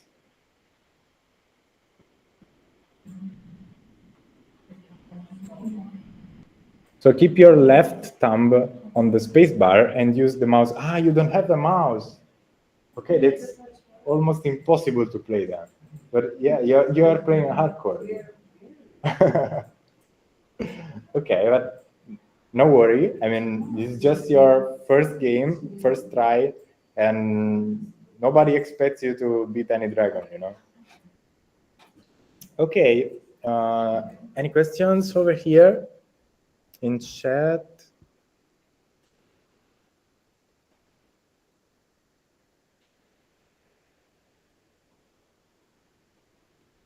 You need at least a stone big for it.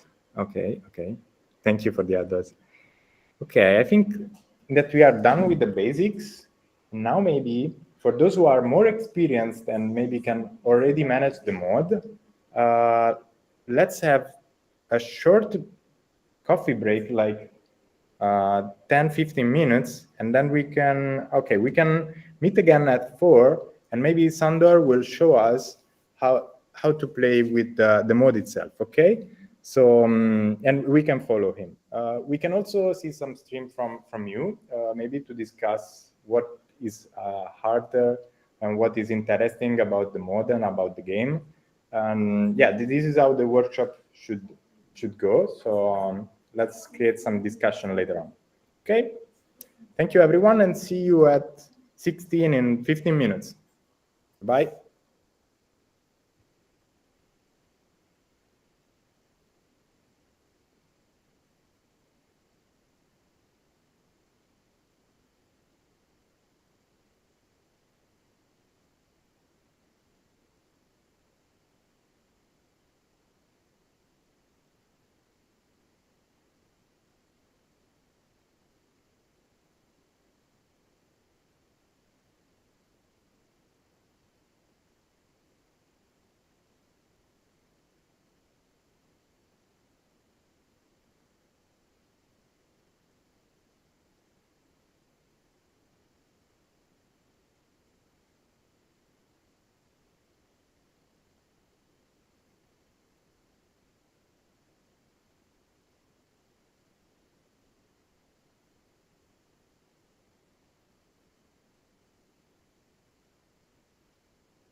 So we are back again. Here we are. So it's time for some practice with the mod, I guess. I don't know if Sandor is free now. And Sandor, let us know if you can show us some practice with the mod. Otherwise, maybe we can ask some of our on-site participants to stream and show us what did they found, what did they experience. I need a few minutes. I'll be right back. Okay, perfect. Then anybody wants to try to stream us and show us how did they build their work, their work? Maybe April or our colleagues, I don't know. I see a lot of people having fun. Maybe I don't remember the name. Aya? You want to try to stream just a little what you have built? Yeah, I will stop my streaming. Yeah. Did you receive the email of the invitation? Yeah.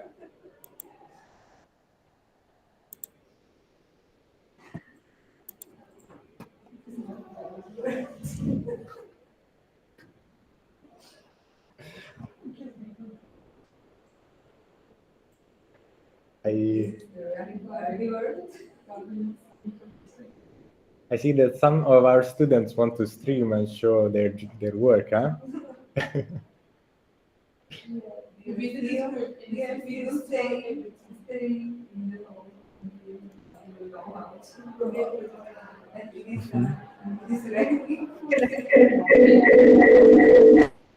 You need to lower your volume. Or I think. Okay, then should be okay. Is it?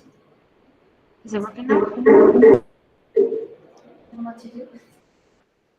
If you mute your microphone on the call, it should work. Is it? Okay. I thought I should unmute. Oh no, it's okay. I will just bring the microphone closer to you.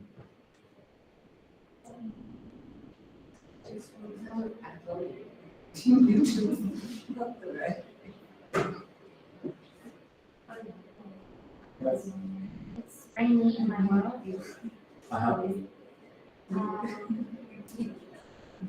I've tried building some words, and I also have this in stone, but I use it a lot. Yeah, so it got consumed. Yeah. But you already leveled up to the next tier of materials, right? You've made some stone tools. Yeah. So they are way more efficient already. And as you will be able to see, there will be more and more made of iron, made of diamonds. That's right. Yeah. You already unlocked a lot of results in your book, you see. But they are just a tiny portion of all of what Minecraft can craft. There are like thousands and thousands of possible objects in the game.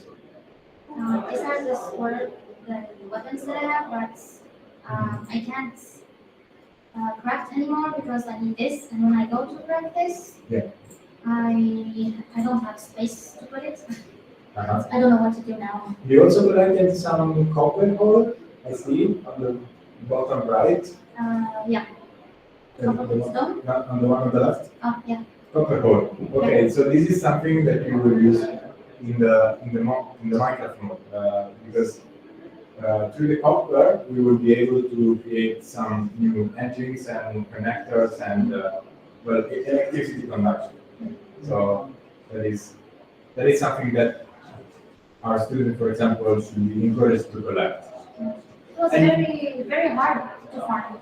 Yeah, these are really hard to find. But on the long run, they will collect a lot. This is just the beginning in a few minutes, but usually Minecraft is taught for playing hours and hours, and this is what usually students do. And another interesting thing is about and you say you have 17 of them. Is the second line, second column? This one? Yes, rotten food. So what happened there? You have collected a lot of food, but time has passed and it got rotten. Yeah. So this is something that happened to some more of the people on site. This is actually I didn't know what to do with this food. well, usually you eat it or you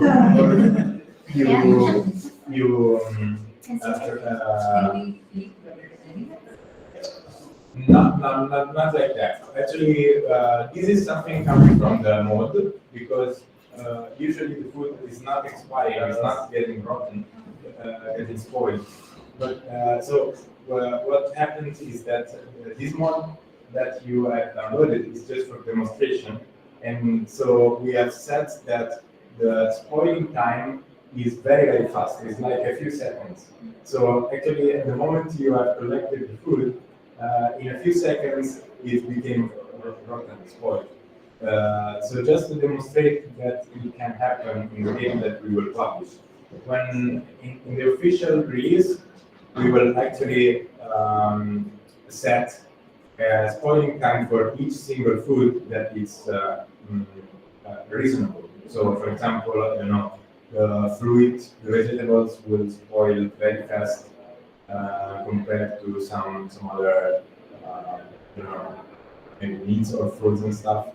So this is something that we have introduced, but this is connecting also with the recycling concept, because when you have organic trash, I don't know, organic materials that you can reuse because you don't use it anymore, you can put it in the recycle bin and then make it some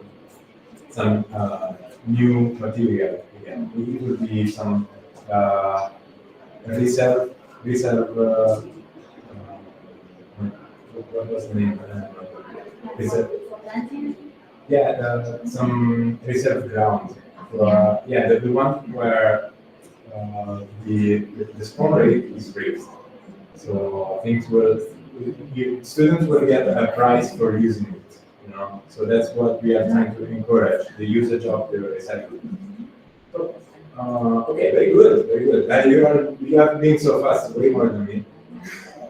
So great job. I have died many times before this. Yeah. So some of us are already experienced, but what is funny is that most of the teachers will find their students way more experienced than them, because students are usually already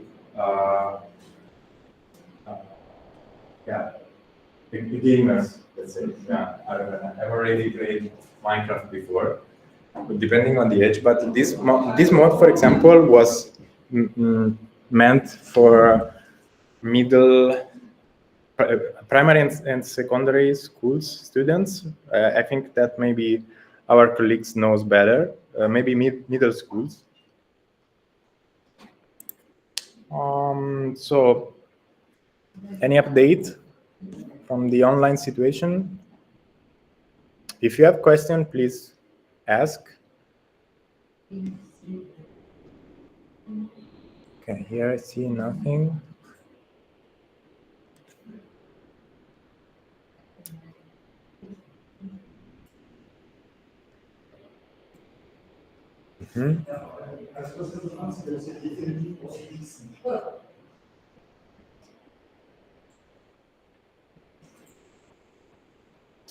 Any question here on site? For example, how to, I don't know, deal with animals, and how to, just ask whatever you are curious about. What if we want to delete an item like rotten fruit? Yes. Where do we put it? Okay, so that's the question. So well, usually rotten food is not something that you find on the classic version of Minecraft.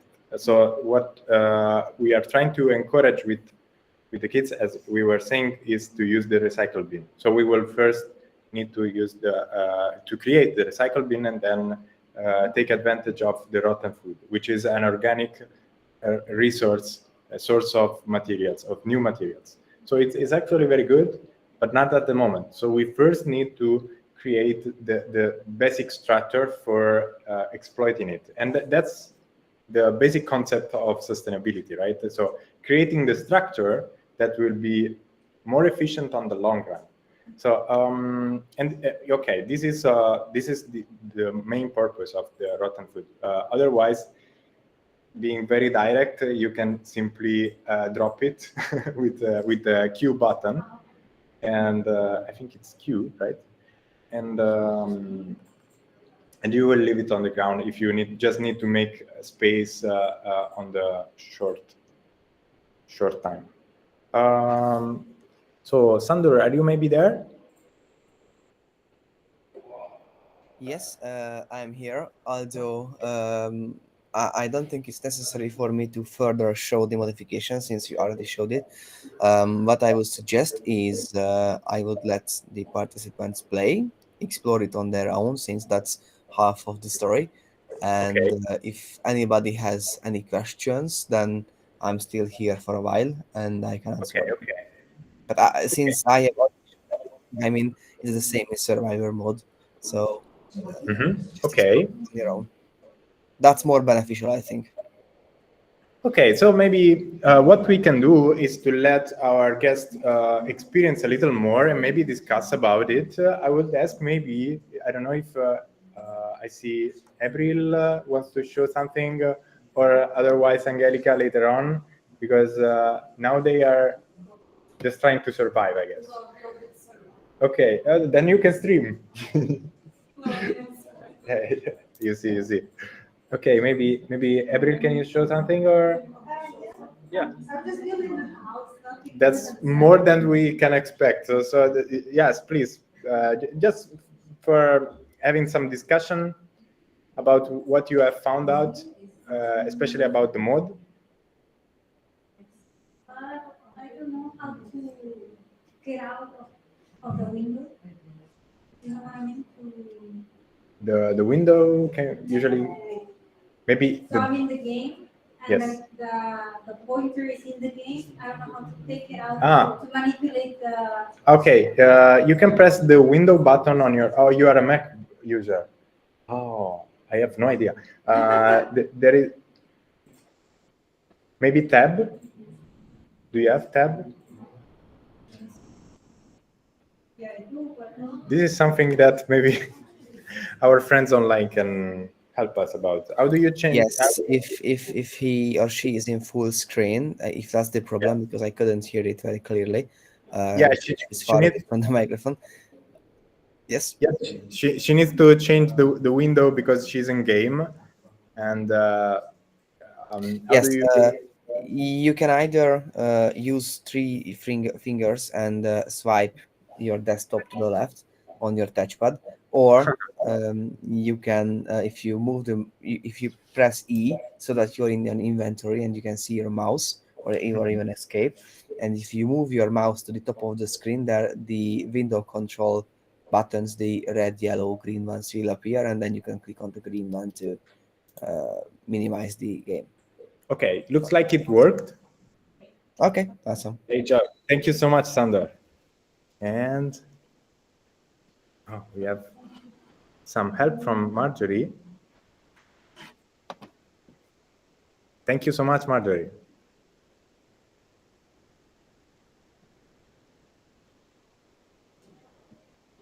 Just take a look. Oh, nice.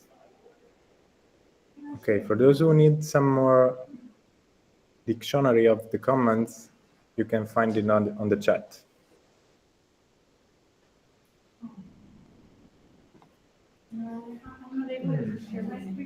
Oh, wait. Amber.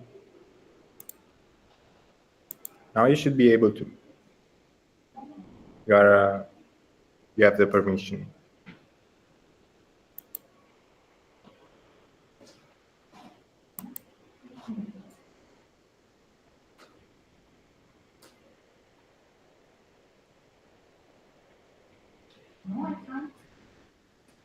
Try to go out the meeting and go back in, but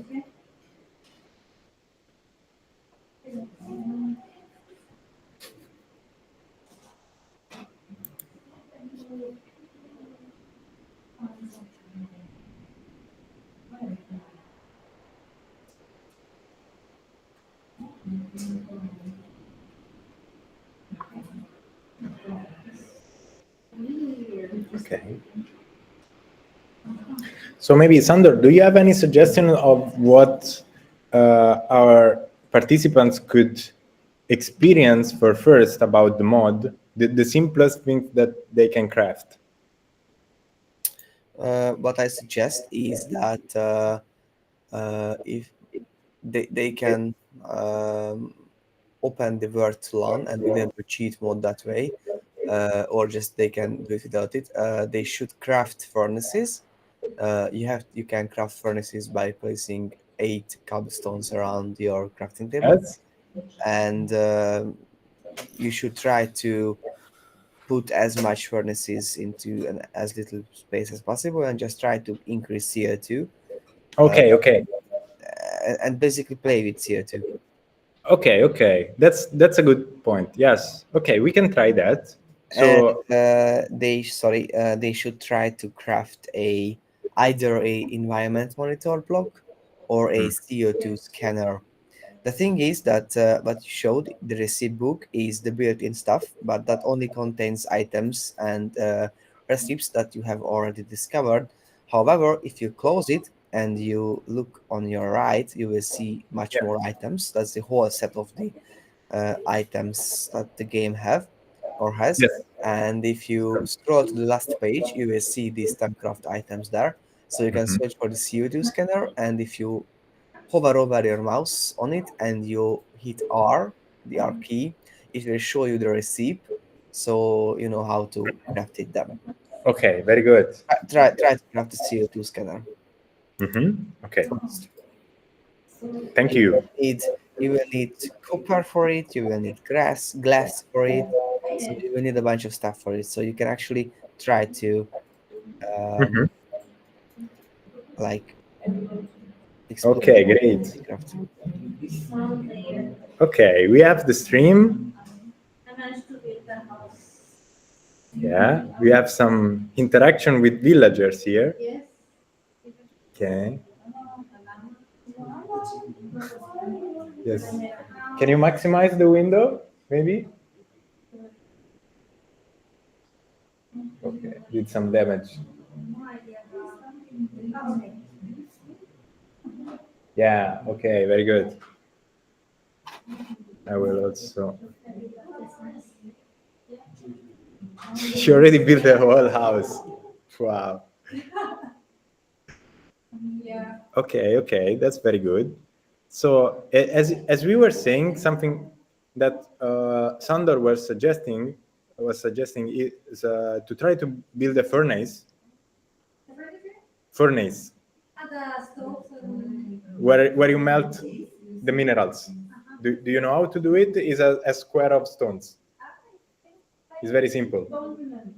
Yeah. So do you have the do you have the crafting table? You have lots of things.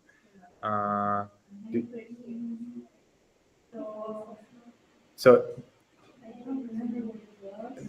do you have the crafting table?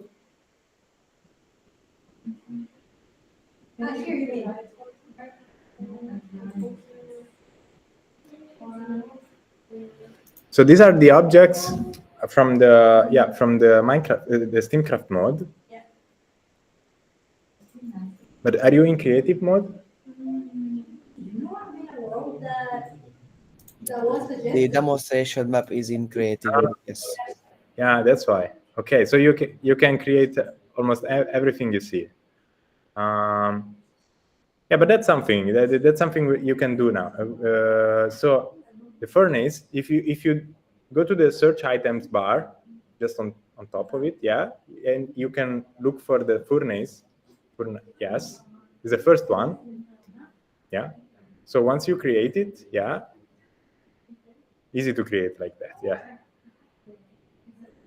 And you place it in the world.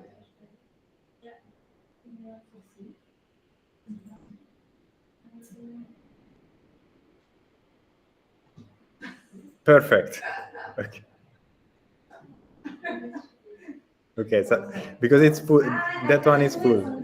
Yeah, you can do it on the ground outside maybe. Also, yeah, that's good. So how the furnace work? You know, you have fuel on the bottom and the melting thing on the top. So let's find some fuel, for example, the coal. That is the most impactful, probably. You can search for coal. Yeah, on the bottom you put the fuel. That can be coal or can be wood, can be anything. But yeah, probably coal is working in the less efficient way. So that's what we want.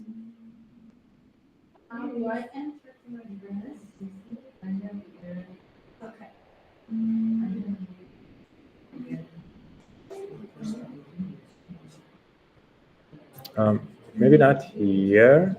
You were in the creative mode just a few seconds ago.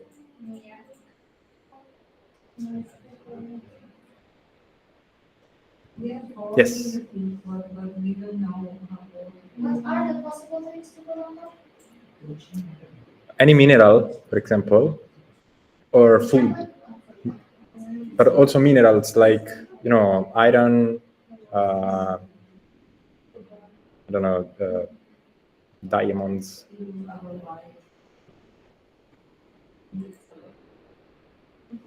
Yeah, but try to get a lot of them, like, I don't know, 10, 20. You should be able to, if you press shift, you should, and keep on clicking. If you try to keep on clicking, yes, that's very good. 64 is enough.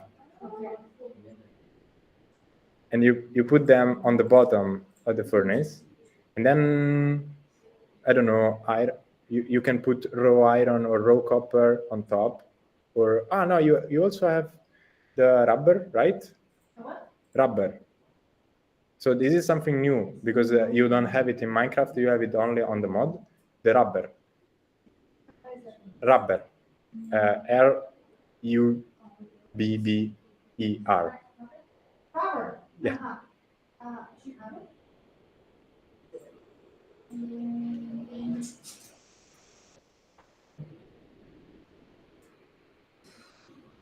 Yes, that one. So try to shift click. Yes, perfect. Very good. And you put it on top and it will start melting. Yes. So now we are burning the atmosphere. Welcome to the real world. Yeah, so we are burning rubber to make plastic with coal. So this is the most impactful thing that you can think about. And yeah, and you see, you are creating plastic on the right. And yeah, and of course, with plastic, you will be able to make beautiful tools, for me, the most efficient tools. But on the other side, you are creating CO2. You are raising the level of CO2. And at some point, you will not be able to survive the planet anymore because the CO2 will make it impossible. Like, for example, you cannot see anymore, you cannot breathe anymore, you cannot eat anymore. And that's exactly how life goes.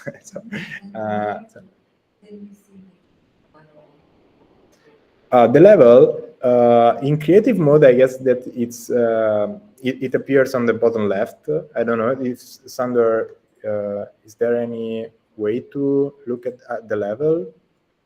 You need the yes, there was a tool for that. It's on the folder. Also, but there is another one, I guess. Try to craft this one. Why not? But this will take a lot. You can simply produce it from the creative menu, right? Yeah, from here. The monitor. No, not one by one, but directly the monitor. Where? In the search bar, you can write monitor. Yeah, there it is. It's already done. Ah, yeah, because it's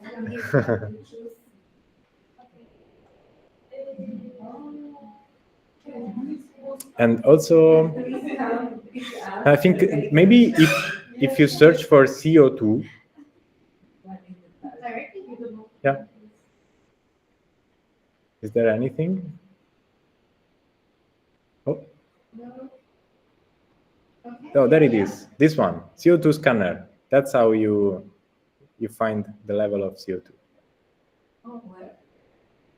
Well, she's in creative mode, so she can produce any kind of tool instantly without needing any crafting. So that's what she did, you see. In the meantime, yeah, she's burning a lot of rubber with coal, so the CO2 is increasing. I think. So yeah, if you use it in that direction, do you get any feedback? Nothing? Sandor, can you help us? Sorry, what was the question? Sorry. We wanted to measure the level of CO2. We have the scanner, but we don't know how to use it. You should aim at air, so like not to a concrete block, but aim like to air. So like turn around and outside the window, Okay. and just right click with it. Okay, to the air. So you go Yes. outside the house. Yes, and use right click, not left click. To the sky, yes. And yeah, there you go. It says 0, but we are actually burning. But we are actually burning a lot of coal and.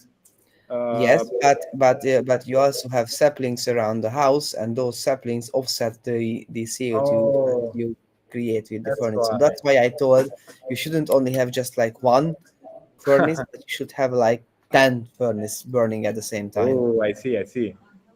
This is the actual target that you should offset your CO2, and actually you're doing it very well. I see. Obviously, these values will have to be balanced later, but that's why testing is. That's interesting. Okay, maybe our colleagues want to try. I have a question. Yeah, I know. For example, Thank you, Abri. we have to take many trees to get some materials and wood. Yes. But when we want to save the planet, we should keep the trees. Is it possible just to walk around and enjoy the nature? Absolutely. That's well. The point is that you will need to eat. You will need to have a shelter from the rain, like in real life, right? So you need some materials to do that. For example, to build a house. In a way or another, you will need to use the basic resources of nature, for example, wood. But the way we are doing it in the real world is just to have a more comfortable life for most of the things. We don't really need most of the things that we are just making our life more comfortable. So that's why this mode is trying just to teach a balance in life and not to completely avoid the usage of the basic resources. So that would be impossible anyway. So just to stop deforestation is impossible, but to reduce it by common sense, that is our goal, right? So yeah, and this is really encouraged in the game. For example, if you well, there are pros. No, how do you say? There are prizes and punishments. So if you cut lots of trees, you will get punished by by them not growing anymore. On the other side, if you make some natural reserve, more animals and more fruits and more positive objects will spawn and will come out. So that's the very basic concept. Wanna show us something?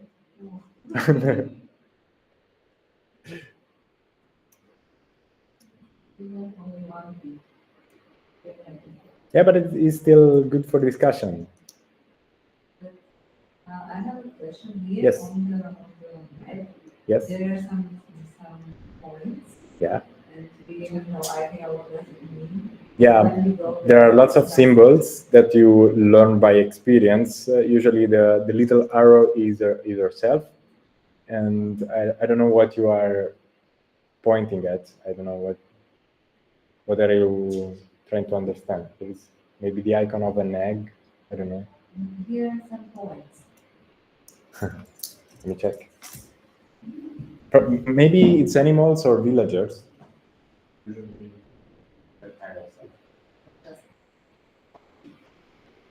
There are many things.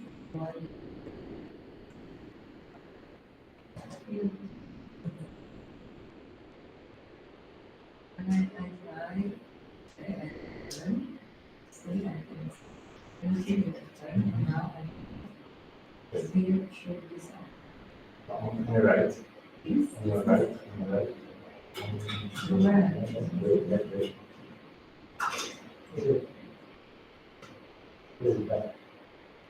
What should I follow? Yeah, otherwise we will see something.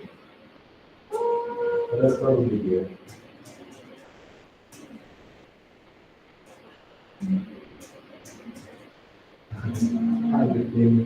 In the same game we came out.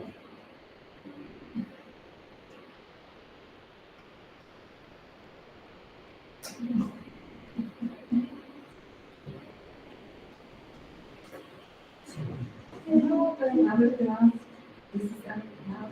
But why we have needed the craft? Can we take it somewhere and move it? Because this is our hole. Yeah, You this is put your own. here and you put there this craft. You want to move it? Mhm. Okay, you just destroy it. Destroy? Yes. And then this you can grab it. Come on, go close to it. And you have it now in your menu. And you can use it again. You can raise it again. And how can I place it? You can place it wherever you want. But how? How? If You put it here. And you have how to is you that? can place it for me. Okay, so I have to take my place. These are these. Exactly. But how can I make it? Now I If you scroll with, yeah, with your mouse. And you can place it again. you see? This is flowers, that is yes. And how, Here. and then I put also water. Yeah, you can leave it. That's what we do. I think that would be this side. And how? Right here. Maybe you some. No, no. Yeah, exactly. You can go on and leave it. So I can build and then I can. Yes.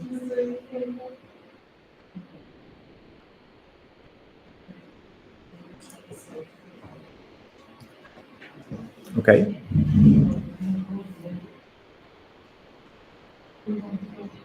Okay then. So one last call for any question, even online. Did any of you start practicing with the mode objects? I think that by now April is living in a hell of CO2. How is it going? It turned out okay. Okay, it's because of the trees that you've planted, and that's really good. That's the purpose of the mode itself. Okay. Okay, very good. Then we could start with the last sessions of discuss and well, what was it? And final surveys. So, do you have any? Let's try with some discussion here on site, and then if you want to follow up online, no problem. Please feel free to intervene, opening your microphone. So, any feedback, any suggestions, any ideas for the development of the follow-ups? Maybe I will ask one by one if you have any ideas. So, for example, April, I see that you've been super involved in this. So, do you have any suggestion on how we could maybe actively, improve our mode? Any ideas on, based on your experience of teaching, what could we add? How can we involve the students more through this and giving some sustainability awareness? What do you think?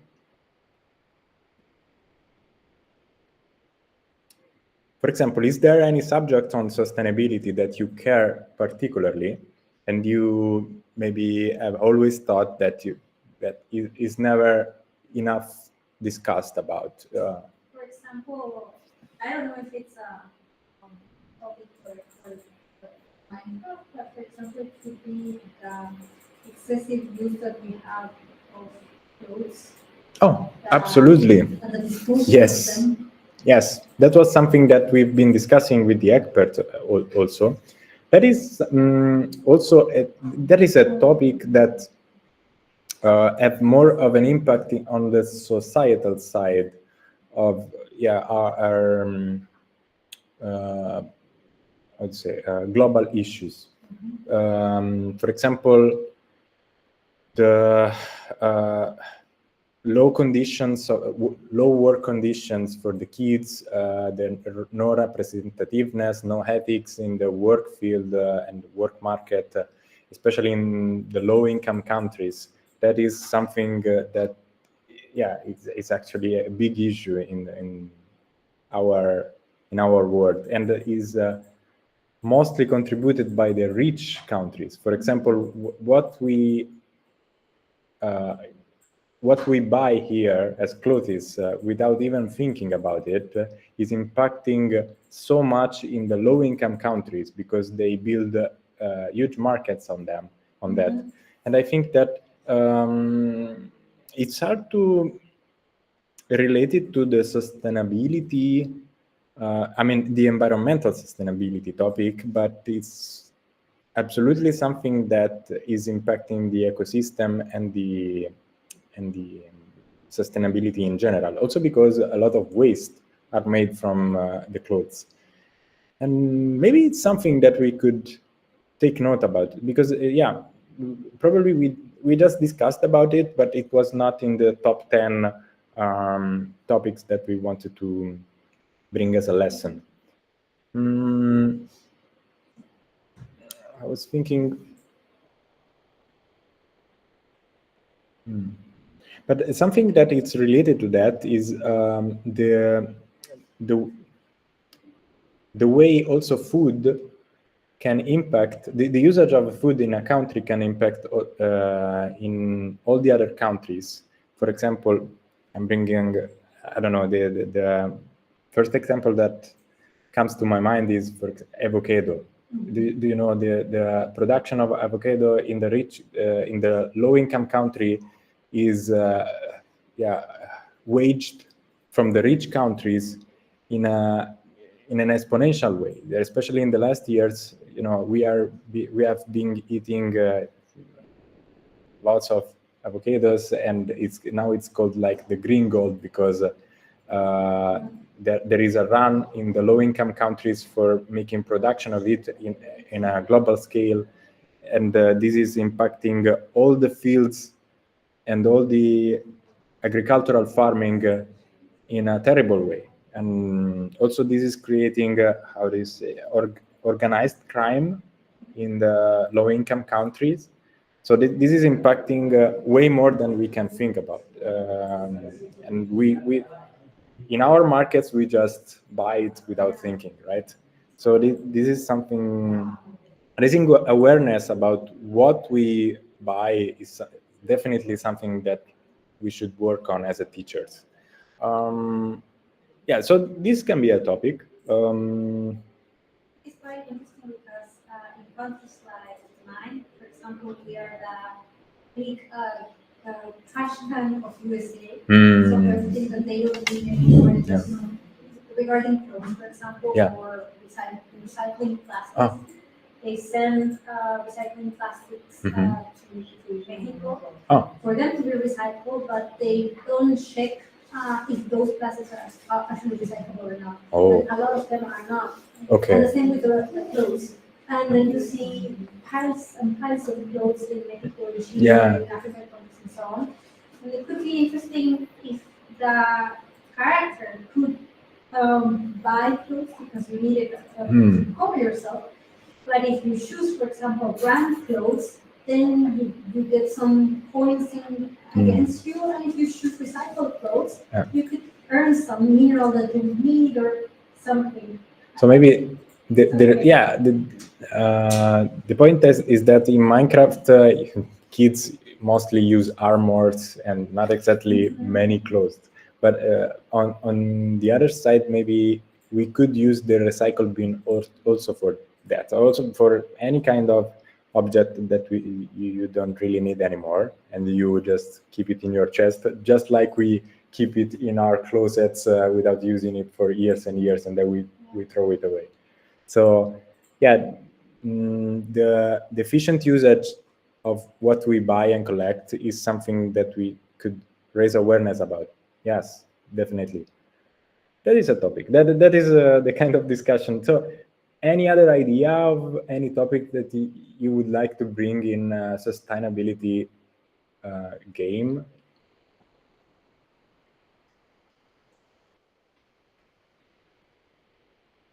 Suggestions in general, I mean. What are the topics of sustainability that you care more about?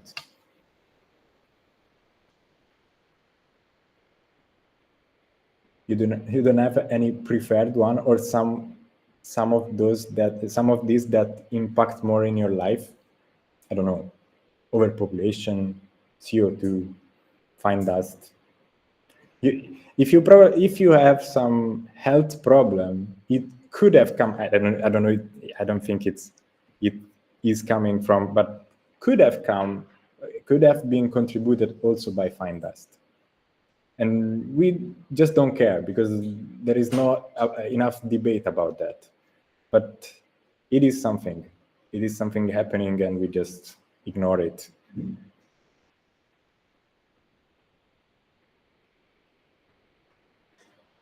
So about those about those we were listing before, we also have, of course, deforestation, intensive farming and intensive agriculture, the melting of glaciers. For example, in my country, the melting of glaciers is causing the raising of the sea level. And that means that, imagine Venice.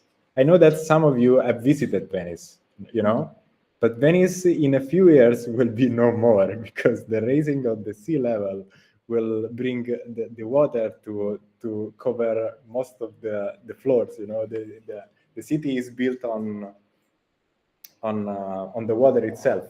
So imagine people who are living on the ground floor. In a few years, they will not be able to live there anymore. And so, for example, that is affecting my country because it's like almost an island. But for example, in some other countries, there could be problems of deforestation. There could be problems of, I don't know, smog that it comes from fine dust as well. That is something maybe very hard to deal with in the most populated cities, for example, in India, in China, but some in the US, but in the US they just don't care. Let's say. For example, raising temperature in cities. Raising, that is, of course, the very first and biggest problem, right? So that is causing troubles also in the animal ecosystem. Something funny is that the raising of the climate change is bringing it to the shift of the seasons. So if, I don't know, spring was arriving on the middle of March, a long time ago. Now spring arrives in the beginning of March. So it's 15 days difference, you could say. It's not exactly 15, should be about 1 week. But 1 week makes a lot of difference because animals have annual biorhythm, for example, for migration. So if they start migrating 1 week later, but the predators arrive on the right time, then whole species are disappearing because just of a misunderstanding of the seasons that we have created. And a lot of species are disappearing because of that. This is, for example, some facts about biology that we don't talk much about, but because we just don't see it. The species are disappearing without us to know it, without us knowing it. And I'm just talking about the first example that I have in my mind, but there are so many. And the climate change, is actually impacting every side of our life. Any other inspirational idea? Please. Yeah. Don't know the name? What is your name again? Dan? At first, I thought, honestly, I'm quite interested in how to integrate and elevate Minecraft teaching and learning practice. But because my previous background is mathematics education, I tried to look at the using mathematics education lens. And mathematics content mostly is hierarchical. Okay. So I think it's quite difficult. Yes, of course. It's hard to integrate Minecraft in some, but actually I have seen a research about that. Our colleagues from Rome, from La Sapienza, have developed a mode of Minecraft for math teaching. And it's very good. Actually, I should have the context because we wanted to collaborate with them in the STEAMCraft project, but we are still waiting for that. But I can give you the context. It's really good. It's very well made. They have made some math challenges in the Minecraft world. For example, to craft some specific objects, you have to solve some equations. And so step by step, you are more involved and more encouraged to understand math. And it's working very well. I have tried it myself, and it was working. Also, yeah, I mean, it starts from the very basics of sum, subtractions, and multiplications, but then it goes on, and it's working very well. Yes, it's meant for elementary schools. But yeah, I can. If we talk later on, I can give you the contacts for this. Yeah, but I mean, Minecraft is just the tool that we use for teaching any kind of subjects, depending on how you modify it, how you exploit it.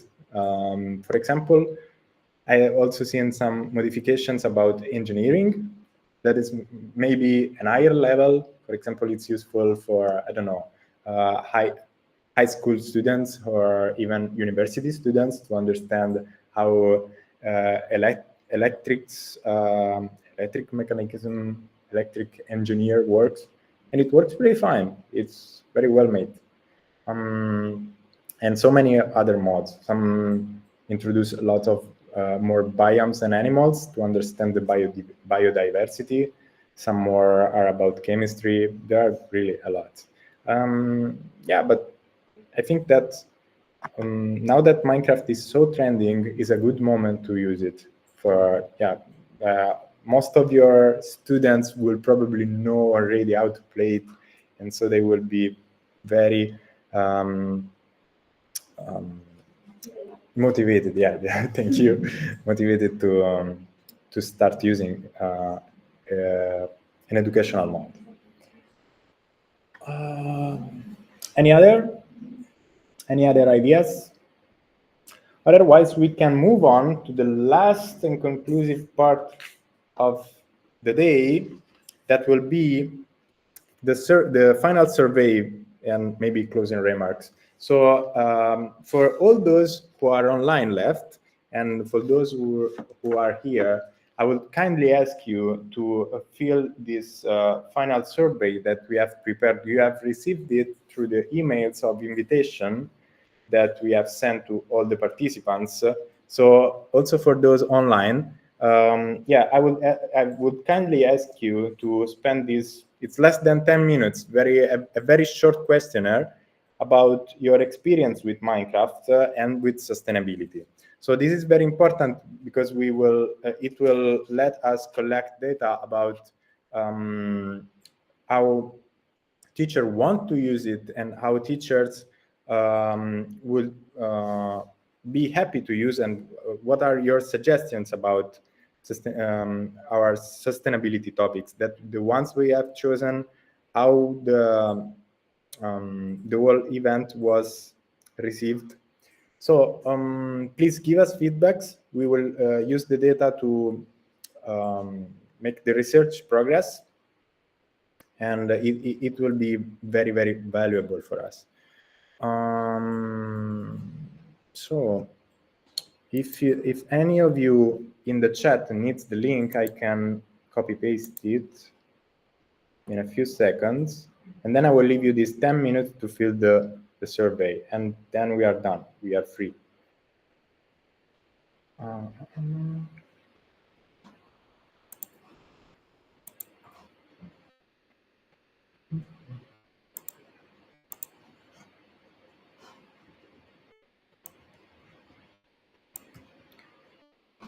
Okay, so I am pasting in chat. This is the link.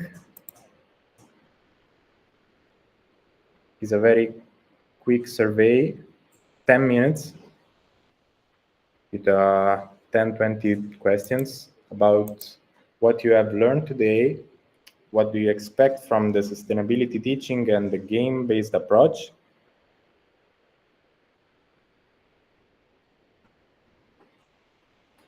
So maybe see you in 10 minutes.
I was muted here. Yeah, but I think not many more are following. By the way, yeah, so I have just advertised this other research project since we were talking about math teaching with Minecraft, and it's a really valuable project. I would suggest to take a look about it.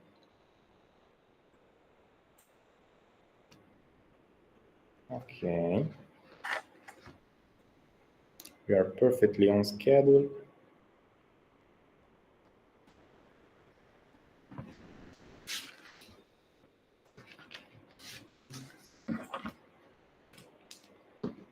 Please remember to get your certificate of participation. Right, and in the survey you will find the question about needing or not the certificate of participation. So those who want to receive it by email online, just tick the yes option, and you will receive by email the certificate in a couple of days, let's say in 1 or 2 days. Okay. Also, the guests will receive it. So there will be a specific certificate for the guests, for the speaking, for the speakers, and yeah, if you need any other information, if you have any questions, you can simply respond to the email of invitation. And I think that's all. If you have any question, last chance, and then we can move on to the closing remarks, which I think I already did. Okay, then. Well, I would like to thank all the contributors. Thank you everyone in chat, and yeah. So of course, thanks to the European Erasmus Plus program for funding this project, but above all, our partners who have been all present here. Of course, they had some KPIs to respect, but I mean, so thank you to the Obuda University, to the RCISD, and to Jyväskylä University, all of our partners, and of course, thanks to our JKU team for collaborating and supporting our project. We have done a great job with all the STEAMCraft mod production, and we are going to follow up with all the future developments thanks to your feedback. So thank you everyone, and see you on the next workshop. There will be for sure at least one in the next year, so let's keep in contact, and you will receive some news by email. So thank you everyone, thank you again, goodbye.